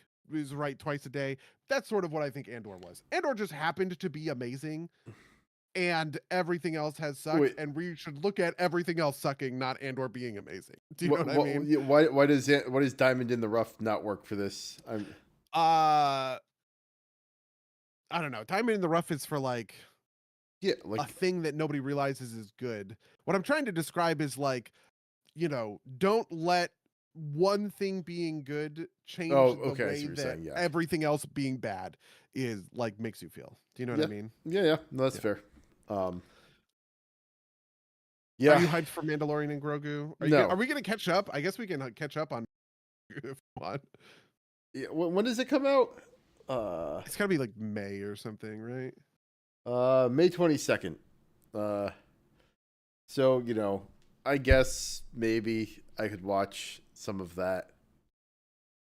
Uh, Yeah. It's John Favreau, I guess also. Um I don't know. Part of it I also think is Pedro Pascal.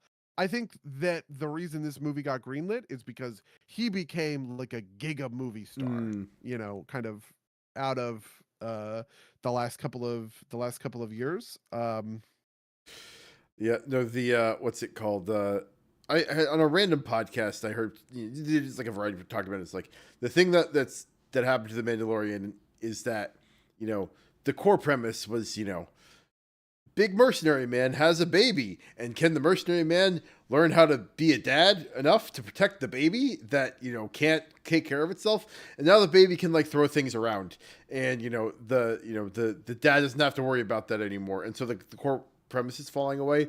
And also on top of this, you have things like, and Pedro Pascal is constantly inventing reasons to take off his helmet that don't break the lore, because he needs his face to be shown on the television, because, you know, one, he wants that, and two, all the Pedro Pascal, you know, fanboys want that. So I also heard somebody say something like, it sounds like Pedro Pascal's on ketamine, which I also think is very true. Just like a tremendously subdued performance is what he constantly gives, and whether or not that will be enough to carry is kind of an open question. You know what? Here's an interesting thing. Do we have music? Who's the music by? Okay, the music is by Ludwig Göransson, who is extremely talented, and I love deeply. So that's a good sign. Uh, that's maybe it. That's maybe the only good thing I can point to. I basically don't care about the rest of this. apparently there's a Clayface film coming out. Oh yeah, I know about Clayface. Isn't that the one that's in the Batman universe? An upcoming body horror film directed by James Watkins.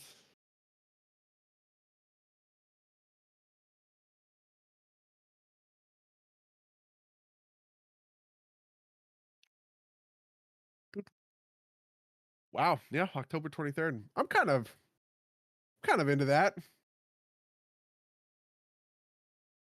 Tom Series does not look like what I imagine Clayface to look like. I just googled Fair. him. All right, so I asked my friend ChatGPT to tell me about the big nerd releases coming out, and the ones he gave me for movies are the Super Mario Galaxy movie, Mando and Grogu, Toy Story 5, Supergirl, Spider-Man Brand Kill New me. Day, Clayface, and Avengers Oh Doomsday. God, Giga kill me. Fucking Christ. Spider-Man Brand New Day comes out this year. Actually, I should say, I really hated Spider-Man. Oh God, what was the last one called? No Way Home, right? Yeah, No Way Home. Yeah, Spider-Man No Way Home. Boy, did I hate that movie. Boy, did I really hate that movie. But I really loved Spider-Man Far From Home. And at least No Way Home ended Spider-Man in this place of Peter Parker is down on his luck in a shitty apartment. Nobody knows who he is. Like maybe finally I can get a movie I really fucking love out of the MCU. I basically hate the MCU take on Spider-Man. I think it's kind of the opposite of just good. um so yeah.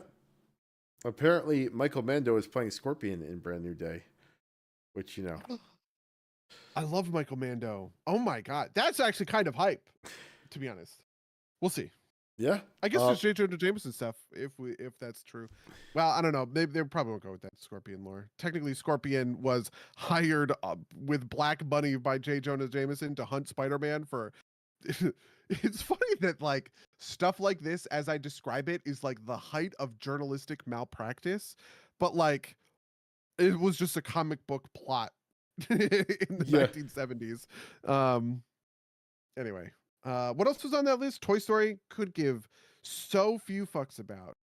I don't think I've cared about anything less than I saw a Toy Story trailer 5. on Twitter, and the plot is there is a, like, definitely not an iPad that is taking all of the attention from the child, and toys need to be screen bad, toys good, which, you know, maybe not necessarily the most opposed to that message. Who wrote but the also screenplay? Jonathan Haidt. got him. That's a joke just for us, okay? Nobody else will get this, okay?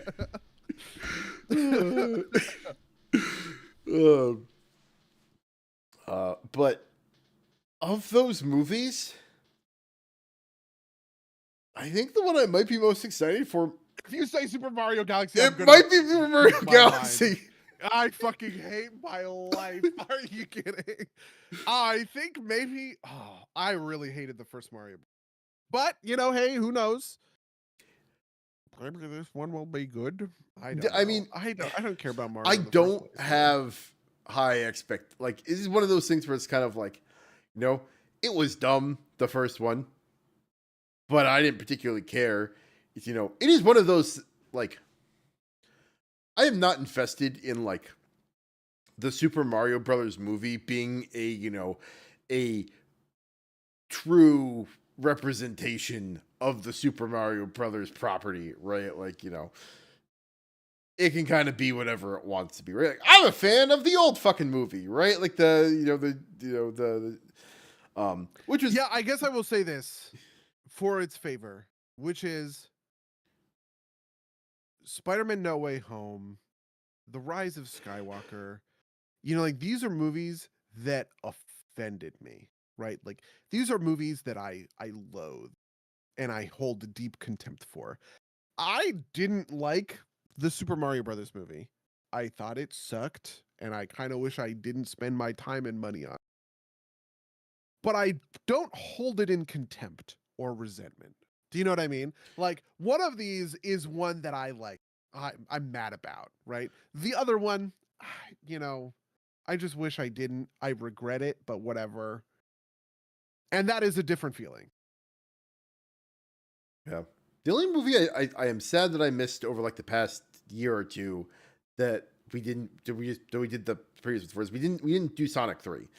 And Mm. that is like dumb and goofy enough that I enjoyed the first one a lot more than the second one, but like, I've seen clips from like the third one, and I would maybe go back and watch that just because, I think we absolutely should go watch Sonic 3. I agree with you. That's fair. I was also thinking about and I think it was in the list Supergirl. yeah. Supergirl is one that I am excited for. Not in like a hardcore way. Everybody's making jokes about the fact that it looks like Guardians of the Galaxy. I think without realizing that James Gunn did not direct this. But it frankly just looks cool. It just looks cool and great. It has Jason Momoa as Lobo, which I sort of hate because I think it's so fucking obvious that it's kind of lame. But hey, it's a movie that has a real sort of style and personality to it, which is not something that I can say about. Frankly, like it's funny because I guess I watched the trailers for that and Mandalorian because they both came out in the Super Bowl, maybe or something like that. Like I just watched them next to each other, but they're both kind of doing this space opera thing, and Supergirl is doing it better, which is wild for me to say that. Like Supergirl is doing this like space opera, adventure through the dark underbelly of galactic crime better than the Star Wars movie that is about like fighting the Hutts, I guess. And it's just like, I don't know. But Jon Favreau, I think, has sucked it for a long time too. You know, Yeah, I maybe it's just like a level of director. You know what I want? I want a new original fucking sci-fi epic property, right? Like the best thing we've gotten has been Dune, and Dune's great, but it's not Oh, original, right? Like, that's true. um, What's funny? I watched a YouTube video about Galaxy Quest. You remember Galaxy of Quest? course I remember Galaxy Quest. Love Galaxy Quest. Yeah, Red Letter Media did a review of Galaxy Quest, like maybe like years ago, like 2 years ago or I think it something. was Just because I relatively was like, recent. Yeah. yeah, it was with Jack Quaid, who frankly I think did a bad job reviewing the property, but I guess he's famous, so he gets to get I on there and say whatever he wants. I like Jack Quaid as I guess just because he's fun, right? Like, Yeah. he's He kind of has like golden retriever energy. He's sort of like yeah. down for everything. He's got a big smile, but he doesn't really have two brain cells to rub together, which is like kind of fair enough. But they were talking about Galaxy Quest, and one of the things they were about was why do they do prestige television shows for like Boba Fett when they should do prestige television shows for Galaxy Quest? And they were just kind of like pitching basically like, oh, wouldn't it be cool if and then you'd see, like the Shakespearean play that Alan Rickman's character was in or whatever. It's just like I actually think that would be great. I would love a prestige television show about fucking Galaxy Quest. Yeah, let's do that. Okay. Like I don't know. I also agree with you. I want new franchises too. So, I Yeah. mean Sinners was great. That was the only original movie I could think of in like the last year I've watched. I think everything else has Monsters been was or Weapons, not Monsters. weapons, yeah. Yeah, Weapons was good. I am not a big horror guy, right? And like it Yeah. seems like that's where like the innovation is for whatever reason is in the horror space. No, I don't need to watch another dramatic movie about, I don't know, something happening in like the You know what they 50s or really should whatever. do? They should give they just need to, here's the ticket to success, okay? And you need like a studio with a ton of cash in order to do this, right? Like Netflix, instead of buying Warner Brothers to get all that IP, just like go find filmmakers who have vision, and then you look at classic movies, like the movies that everybody loves, and things are amazing. Films by people like Krzysztof Kieslowski, right, or Akira Kurosawa, right, and you just remake movies like that, but you don't remake them. You just kind of do your own spin on them. I think if they found a director like Zack Snyder, maybe, and you gave him a property like Seven Samurai, maybe, and you set that in space, you could get a pretty good movie out of it. You know what I will say? I will say that Rebel Moon is better than um Battle Among the Stars. I don't know. I watched this fucking movie when we did the Magnificent Seven Oh remake. yeah, yeah. I went and watched Honestly, like I'd probably Rebel Moon is probably better than like Rise of Skywalker and Solo. Maybe it's about the same as Solo. Rebel Moon and Solo kind of man. remind me of So each other in a way. Not that they have different sort of yeah, I problems, was to say right. Like how do I but like value? they are kind of at the same tier. I would almost say that they're like, if something like Rise of Skywalker like F tier, you know, Rebel Moon and Solo, these are like D tier or like C tier, maybe. I don't know, kind of movies You that know, are if bad but not if offensive if in you some went to way. me and you said, you have one movie and you can either give it to Zack Snyder to make another Rebel Moon movie and try and make it good, or give it to like J.J. Abrams or in my case Ryan Johnson to try and make Star Wars good again, I would give it to Zack Schneider in a heartbeat. So there's Really, that. I would give another movie to Ryan Well, that's heartbeat. we disagree on the Last Jedi, right? Like that's the Yeah, difference here, right? Like I feel like I feel like you soured on the Last Jedi pretty hard. I I I feel like when we first saw it, you were sympathetic to kind of both sides, but now I feel like you represent the sort of anti case.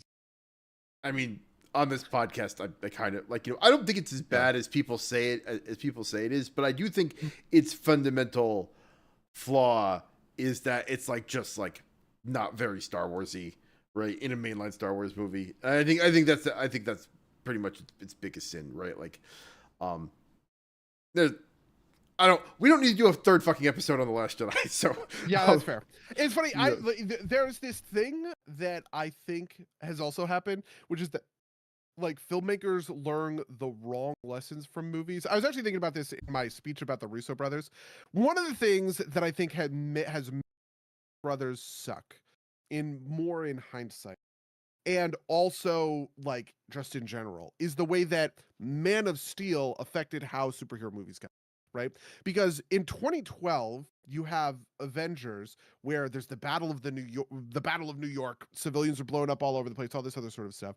In 2013 you get Man of Steel, which is it has all of the destruction that's happening in the city, and then the kind of narrative that comes out of that around how, oh, Superman doesn't care about like civilian casualties or whatever gets incorporated into Avengers Age of Ultron, which sort of insists that superheroes can have these superhero fights with sort of no casualties. And I think all of this is sort of this cascade of kind of bad faith interpretations of one another. And this is how you get to the Russos, who set all of their big set piece battles in wide open fields, like the most boring motherfuckers on the planet, right? Where you can't get just nothing is impeding these fights or getting or like interesting. There's no. It's like the D&D thing that we talk about, right? That like you need to set your D&D fight in an environment that has stuff that you can do, shelves that you can knock over onto a bad guy, a big pit that you can trip someone into, like this kind of stuff. This is sort of the thing. They said, "Oh, well, I guess we can't have fights in cities with civilians around anymore, so we're just going to go take all of these fights out into like DBZ Badlands and assume that that's going to be good and cool." It's fucking. And I think a similar thing actually is sort of in a way, where Ryan Johnson and The Last Jedi were doing a thing with the Star Wars mythos. Like, whether or not you agree it was like good or cool, right? He was trying to build upon the Star Wars mythos with you know, the Yoda burning down the tree, giving the books to Rey, Luke doing the Force Ghost across the universe, like all of this other sort of stuff. It's about sort of, you know, the idea that this little kid with the broom, but he becomes whoop, lightsaber, you know, like whatever, all of that kind of stuff. He's trying to build on kind of the mythos, and there was this huge rejection of that building, right? And it was kind of an implication that like this is not really sort of. And then I think the bad faith thing that cascaded from there is, oh well, actually people just want to see, right? That's how you get Solo. That's how you get Rise of Skywalker, right? Um, I don't know. I think that's a thing. I think that's a thing that sort of happens sometimes when you have these, especially in these divisive Man of Steel and The Last Yeah, Jedi, where you know, if the lesson for Solo or the lesson for The Last Jedi that goes into Solo is you're not allowed to take risks, you're not allowed to try and expand the universe. That's how you get just, and this is how he got his name, and this is how he got his jacket, and this is how he got his whatever, sure. like Yeah, all of that kind of bullshit. yeah, and you know, I think that's fair. I think that like, you know, the things that you just pointed to about about the Last Jedi were not the things that I disliked the most about it. And Yeah. I also think that like I think that also the Rise of Skywalker retroactively made the Last Jedi worse by trying to like fix it in ways, right? Like, Yes. Yeah. I agree with um, that for sure. um, and you know, I think the other part of my souring on the Last Jedi is really like I did not like uh what's it called, the I didn't Tangent watch Bite. them all the way through, but I didn't like the Daniel Craig investigator um movies. Oh, Knives Out. Yeah, Knives Out. I did not like the You don't Knives like Out. Knives Out? I didn't like the sequels. Mm. Uh, and so I think it just kind of soured on him, and so maybe that's partly reverse coloring my um uh my feelings on it. But I uh, liked the second one. I haven't watched the third one. yeah, Um, I have not watched either of them all the way through, so maybe I should. But like the vibes I got off of them are just like the, you know, the kind of like premises, which are all kind of like, you know, rich tech bro bad type stuff, is just kind of like I do not care enough about this to kind of like deal with this, and I have not heard good things oh, about I it anyway. totally get that. The second one, you probably should finish the second one. The second, because the second one is kind of like political. I would hazard so far to call it like maybe annoyingly political, Hmm. in sort of the way that maybe like, I don't know. I don't want to get into politics, obviously, but like the worst parts about political discourse on like fucking Twitter or whatever get like represented in that movie that makes me just go, ugh. Like I just don't want that in my filmmaking. But uh it was otherwise, you know. I don't know. There's the thing about just like people doing people doing weird stuff, like actors who are big and hammy, that I'm always gonna be on board with the show. Hmm.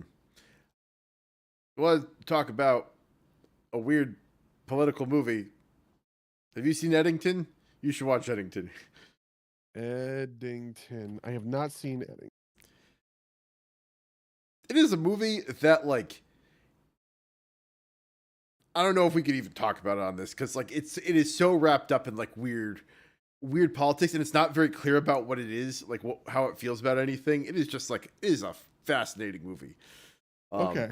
Ari, I mean, I know Ari Aster. Ari Aster is a fucking moron, but I loved, and Ari Aster is the guy who did Midsummer, and I loved Midsummer, and I was like, oh, this movie's so good, it's so smart, or whatever. And then I watched interviews with the director, and I was just like, this guy is a fucking doofus. He's a moron. Like, I don't know, man. It's funny because I don't like watching a lot of that supplemental content. You know, I know it's out there, but it just takes a lot of time, and I most of the time just want the thing to sort of speak for itself. But like when you watch Ryan Coogler talk about Sinners, which I did after I watched Sinners, I was like, oh man, this guy's smart. This is so smart. It's so cool. He's such a smart filmmaker. Even somebody who I don't, frankly, I obviously like Zack Snyder a lot. Okay. But when he talks about movies, he kind of talks about them sort of like an idiot. But like they're, it's weirdly endearing in a way because he talks about like his influences and the things mostly he's talking about the images that he's like trying to capture and how he wants to frame sort of like a certain thing or what he believes about myth and storytelling and all these other kinds of things. And it's hard to keep track of because he's not a great communicator in that way, but you can at least kind of get on board for his energy. Michael Bay is actually quite a, to be honest. Michael Bay likes to talk in those sorts of terms too. Ari Aster he just seems like a fucking idiot when you watch his interviews. So I am not surprised that this movie is wild. Yeah. Oh my god, it's about the pandemic? Yes, it is. It is a weird movie. It's funny. So I watched it maybe, I think in like late June, early July. Basically, so I went to my brother's bachelor party, and they're a bunch of film people, right? And so like I mentioned Eddington, and I was talking to this one guy about it, and I was like, it's interesting, and he's like, let me guess, it's like interesting, and then it goes totally off the rails in the third act. I'm like, yeah. He's like, I did you see it? He's like, no, I just know how every single one of his movies goes, right? So,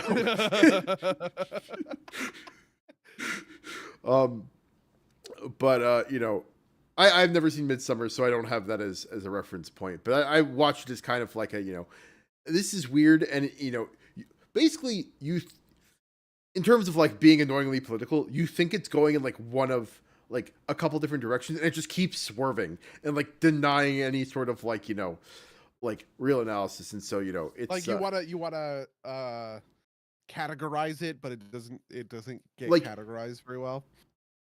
That, but like I think it's semi-intentional, right? Like you can see it like driving towards like a point, right? Like a a point that aligns with a conventional piece of political thinking, right? And then it will just like swerve and do something else entirely, and you'll see it driving towards another one, and then there's a swerve again, and then like there's a moment in the third act. There's a moment on a plane. I don't want to spoil it for anybody. There's like a plane thing happens, and you're like, what the fuck is happening?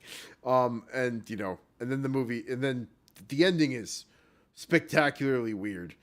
But it's it is a unique. This is one of those things where like, I remember. God, when did The Lighthouse come out? 2019. That was like, I went and saw The Lighthouse in a theater with my brother in New York, and Greg's a big film guy. He's been on the podcast a couple of times. I remember walking out of that theater and we looked at each other like, it seems like it was a little too full of itself, right? And I agree with that. It has stuck with me more than many, many, many other movies that I have seen over the intervening 6 years. And there's some value to that, in my opinion, right? Like, even if it's not the best, this is maybe where I get to like start to side up to your view of like, I value Shooting for the Moon and Missing more than kind of like a solid 8 or whatever, right? Like, that's the way I kind of feel about Eddington. And like, I feel like that movie is going to stick with me forever in the same way that The Lighthouse has, even though it's not like a, I don't know. I think it's a little, I think it insists upon itself a little too much, maybe is the way to put it. Yeah, to quote fucking Family Guy. Yeah. Comes from. Okay. Yeah. It insists upon itself. Come on. Yeah, I do totally get that. It's funny. I've been thinking in the background about your thing about, we need new franchises, and I have a terrible answer for you, but I know exactly what answer it is. It's Avatar. Avatar is maybe the only one I can think of that was, like a huge new franchise. Like, and it became the biggest movie in the fucking world, right? But it's maybe the only one I can think of that is just kind of like based on nothing. And I didn't even see the third movie. And I loved the second movie so much. One of the things I'm really catching up on Patrick Acewell. I was telling this to Buddy, can you call a 16-year-old franchise new? You maybe got me there. Okay. If you think about it, man, holy fuck. Okay. I'm so sorry to do this to you. What's episode 1? The Phantom Menace came out. That was 17 or 18 years after Return of the Jedi. It's the same distance. If Yeah, you think right. yeah. Yeah, we're further away from the Phantom Menace than the Phantom Menace is from the pyramids, actually. Um, That's that's actually really funny. Um yeah, Avatar might be the only one that's yeah, like completely sort of like brand new. maybe you should It's go funny, I watch mean, this Adam Project movie. Right? It seems like that's what it's supposed to be, right? Like yeah, this movie. maybe. Fuck, who knows? I don't It's know. funny, because I was watching these Patrick H. Willems movies from or videos from 2022. I feel like I'm in a time machine because one of the things he did in a show that I frankly think he sort of copied from us, but obviously he didn't because he doesn't know.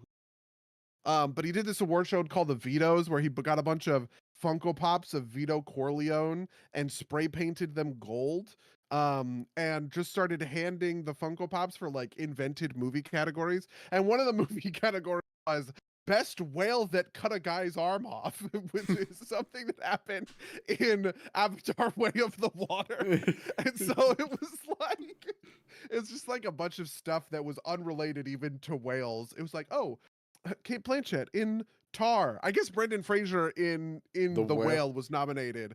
But then it was like, and then Payakan from Avatar Way of the Water. And the winner is Payakan, right? You know? But he talked about Top Gun Maverick as a super awesome movie, which I deeply believe it is. I love that movie. I've watched that movie 100,000 times. And he talked about Avatar the Way.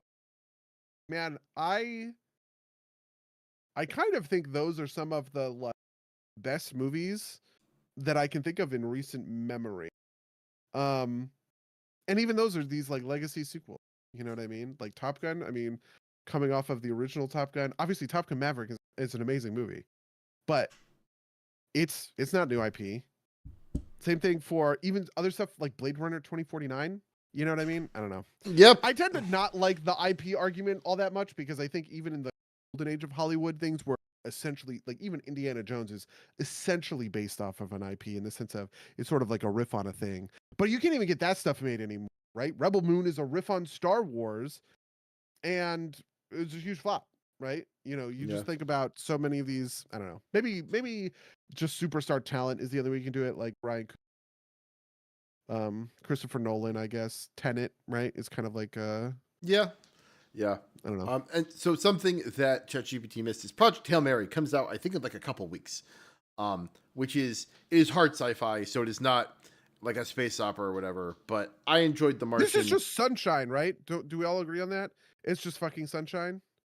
I don't know what that Do you means. know what I'm talking about? No, I Sunshine mean, is a movie by Alex. No, not Alex Garland. Fuck, who the fuck did Sunshine? But it's a movie about restarting the sun. Danny Boyle. It is actually Alex Garland. Alex Garland wrote the screenplay.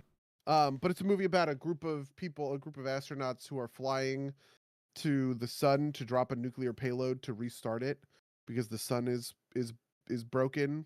Project Hail Mary just is sunshine, is what I feel like. Right?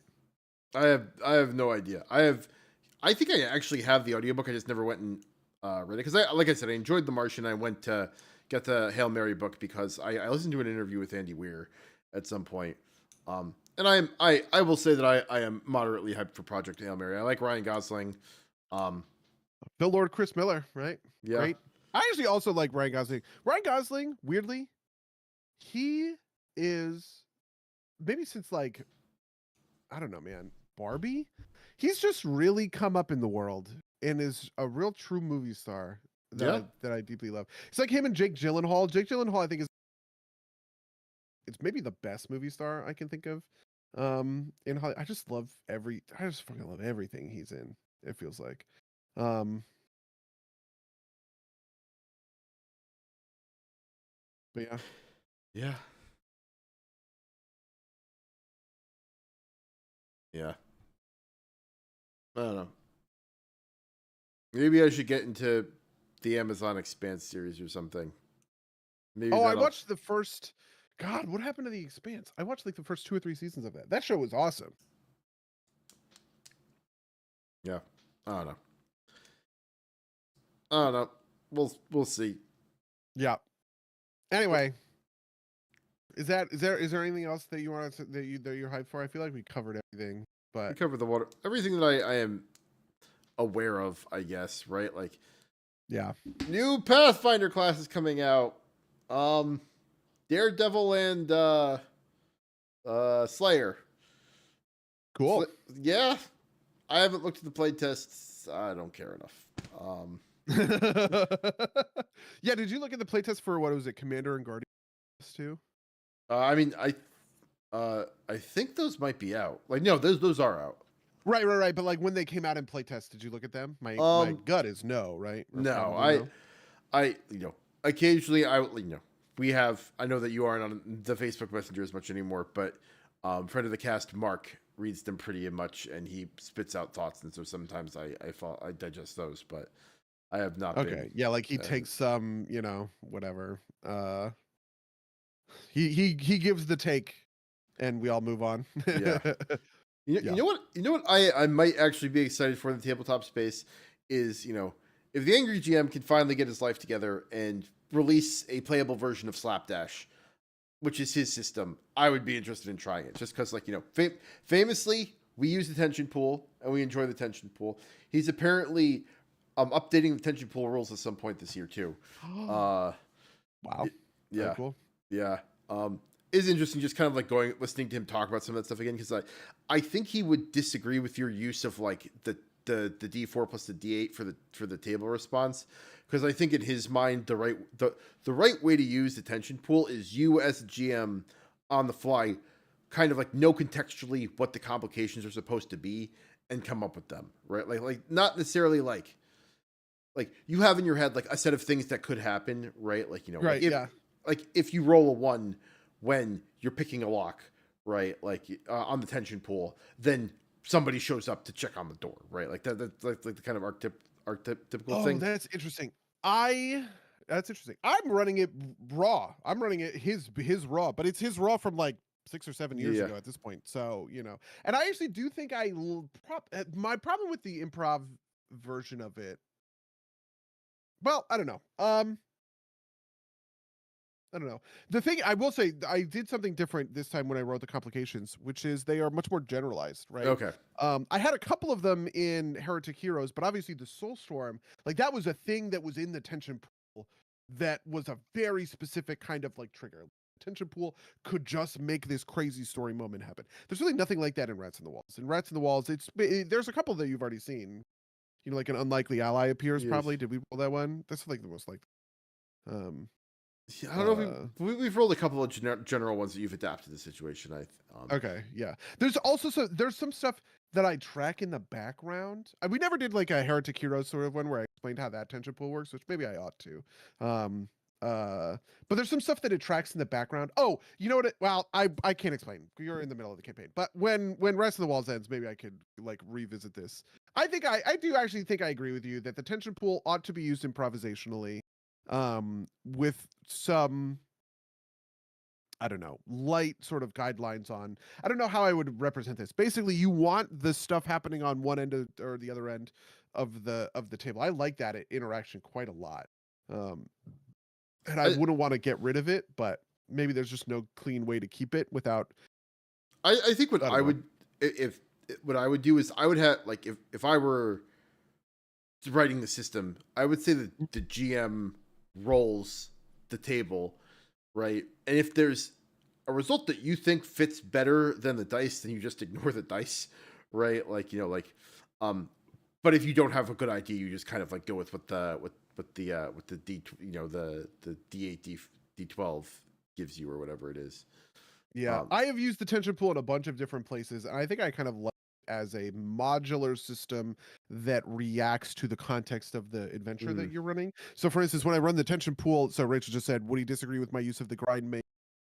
It's because Rachel used the tension pool to govern random encounters in the grind maze, right? So the grind maze was a section of city that she had made a big map for, and we were moving around kind of blindly, and it was every 15 steps on the grind maze was one die into the tension pool, and then you rolled the tension pool. If you hit a one, you got a random.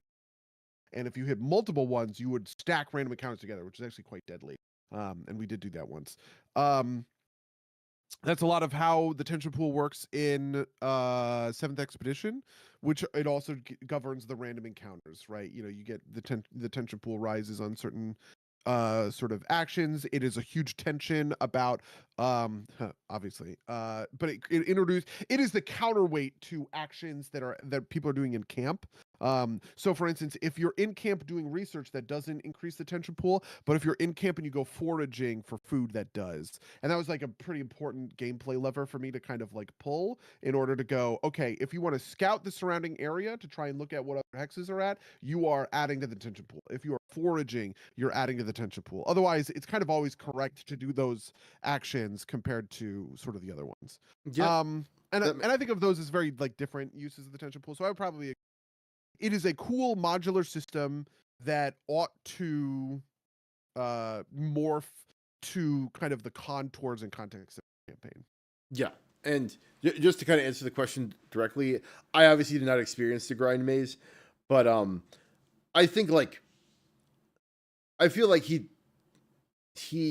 or that the angry GM would not see it as like the I think the way he described doing like the random encounters is like random encounters should definitely be the thing for that kind of mode of play, but like I think he doesn't stack results, right? Like you one versus multiple ones is, and he also I don't think would just do all random encounters, but it's also kind of like it feels like it was built to like generate random encounters specifically, and I think at that point it's fine, right? Like you know if you know if that's the expectation, and like you guys were like farming the grind maze because you wanted to, right? Like that was the emergent piece of the grind Yeah. maze, right? Once we realized that at the end of an encounter, we could then roll to steal power crystals to power up our artifacts, essentially. That was when the grind maze went from like, oh, we need to get through this thing to, oh my God, this is so much fun.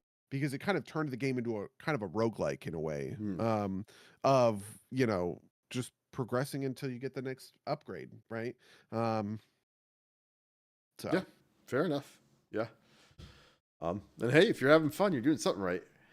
You know what, I will say I'm hyped for one more thing, which is whatever the next campaign is that you guys choose in a couple of months, weeks. I don't know. I don't really know when Rats in the Walls has to end because Low Kicks goes back to work. I'm spooked because we're probably going to lose tomorrow because of this big snowstorm, right? Yeah. So It might also snow next Monday, so you know. Oh fuck my life! Kidding me? Yeah. Well. Yeah. Is Rats in the Walls like directly related to the H.P. Lovecraft Rats in the Walls story? No, I've never even heard of. I mean, there is Lovecraft's. Well, I shouldn't say that, but there is inspiration that's happening with Lovecraft stuff with Rats in the Wall. But I did not know there was an H.P. Lovecraft story. Rats in the Wall. Yeah. So if I go and read it, it's not going to give me spoilers for the. It is. Yeah, it is absolutely not going to give you spoilers. But there's definitely.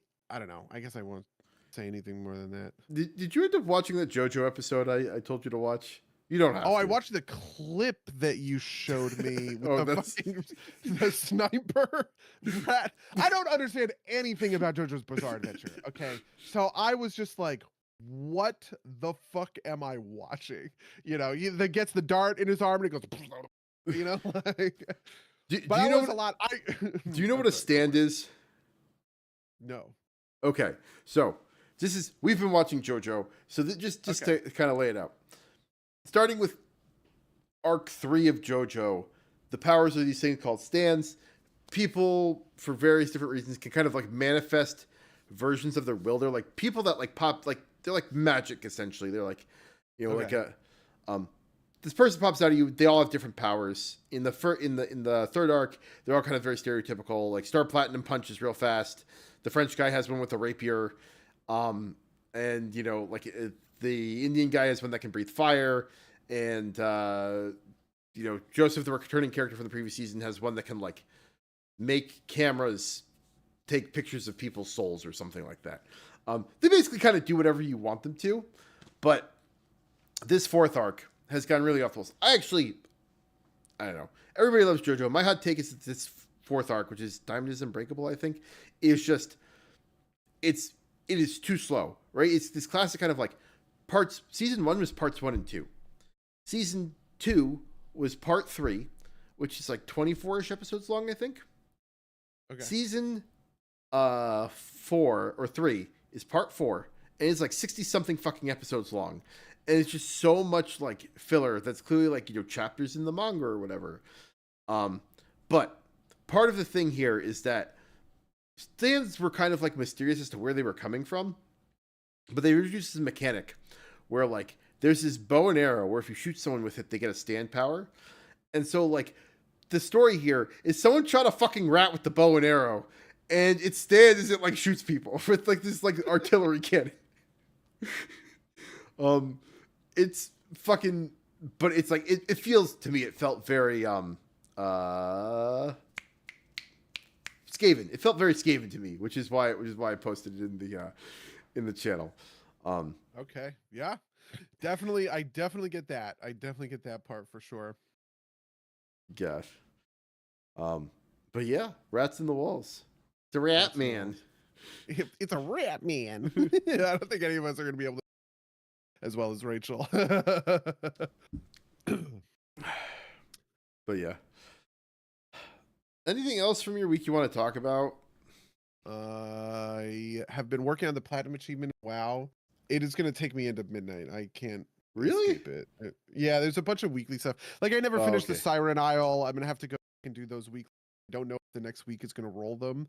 And there's also like 10 chests or something I need to farm, which is like, that sounds brutal based on how I understand the keys. Oh, the work. Siren Isles.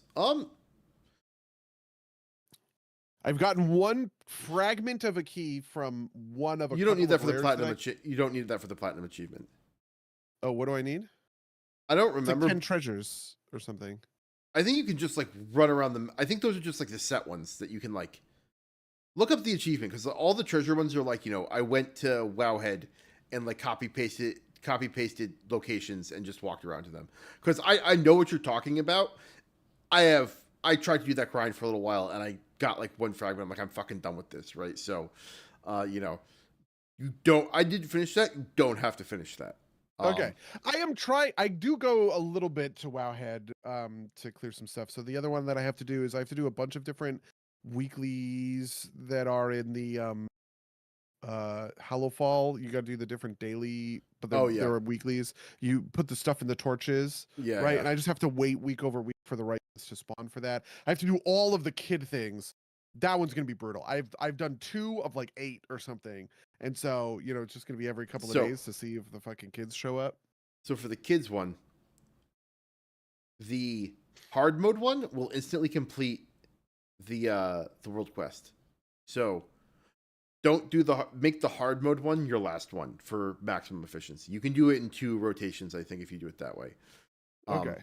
And then I also have some Koresh stuff that I need to finish out. You know what it is that I have to wait for the right. I have all of the rares in Koresh except for one, which is one of the ones you get from the warrants, which I just have been progressing, and I just need to finish that. You know, finish that grind. So I will say for the Hallowfall weeklies, it is like it's a cycle. It's not random. So like there are like 3 or 4 of them that you have to like you put it into one brazier and a certain person, like you spawn a certain quest, and the next week you have to do it 3 weeks in a row because there's one that has 3 in them and the others all have 2. So or the other ones that I have a number of them completed. This is also like part that I have some of them completed but not all of them. So yeah. I finished my grind for the Dark Fuse coat, which was great. I loved that grind. I talked about that last week, I guess. I don't know what else. We played a little bit of Helldivers, which actually I had a great time with. I was talking about it with Josh today.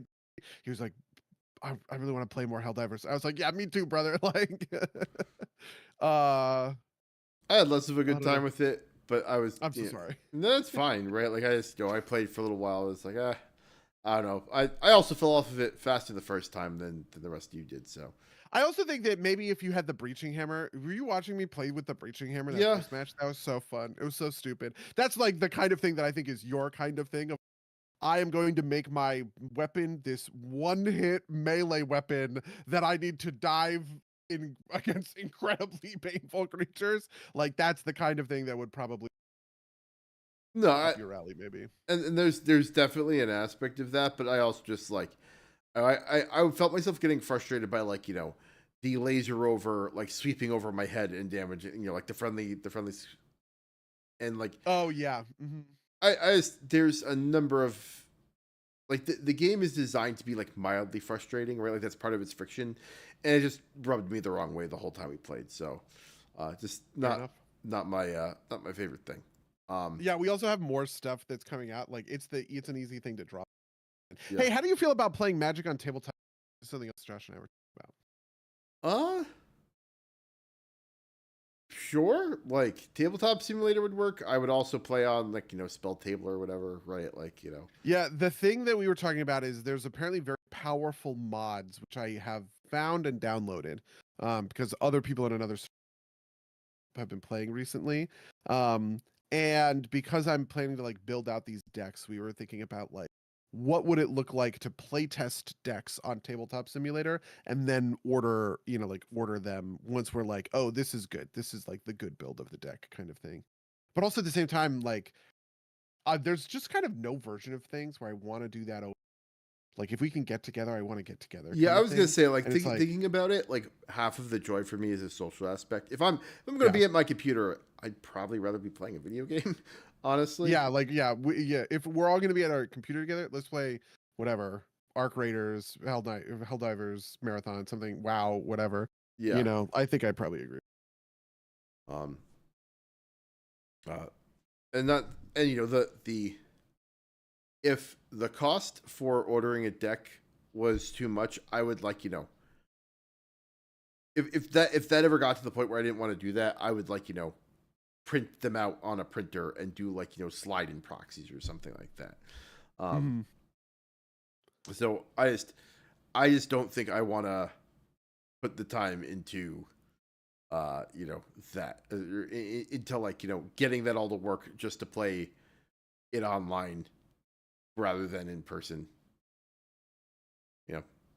I don't know. Maybe that's just me, Fair. but yeah. Yeah. Um yeah.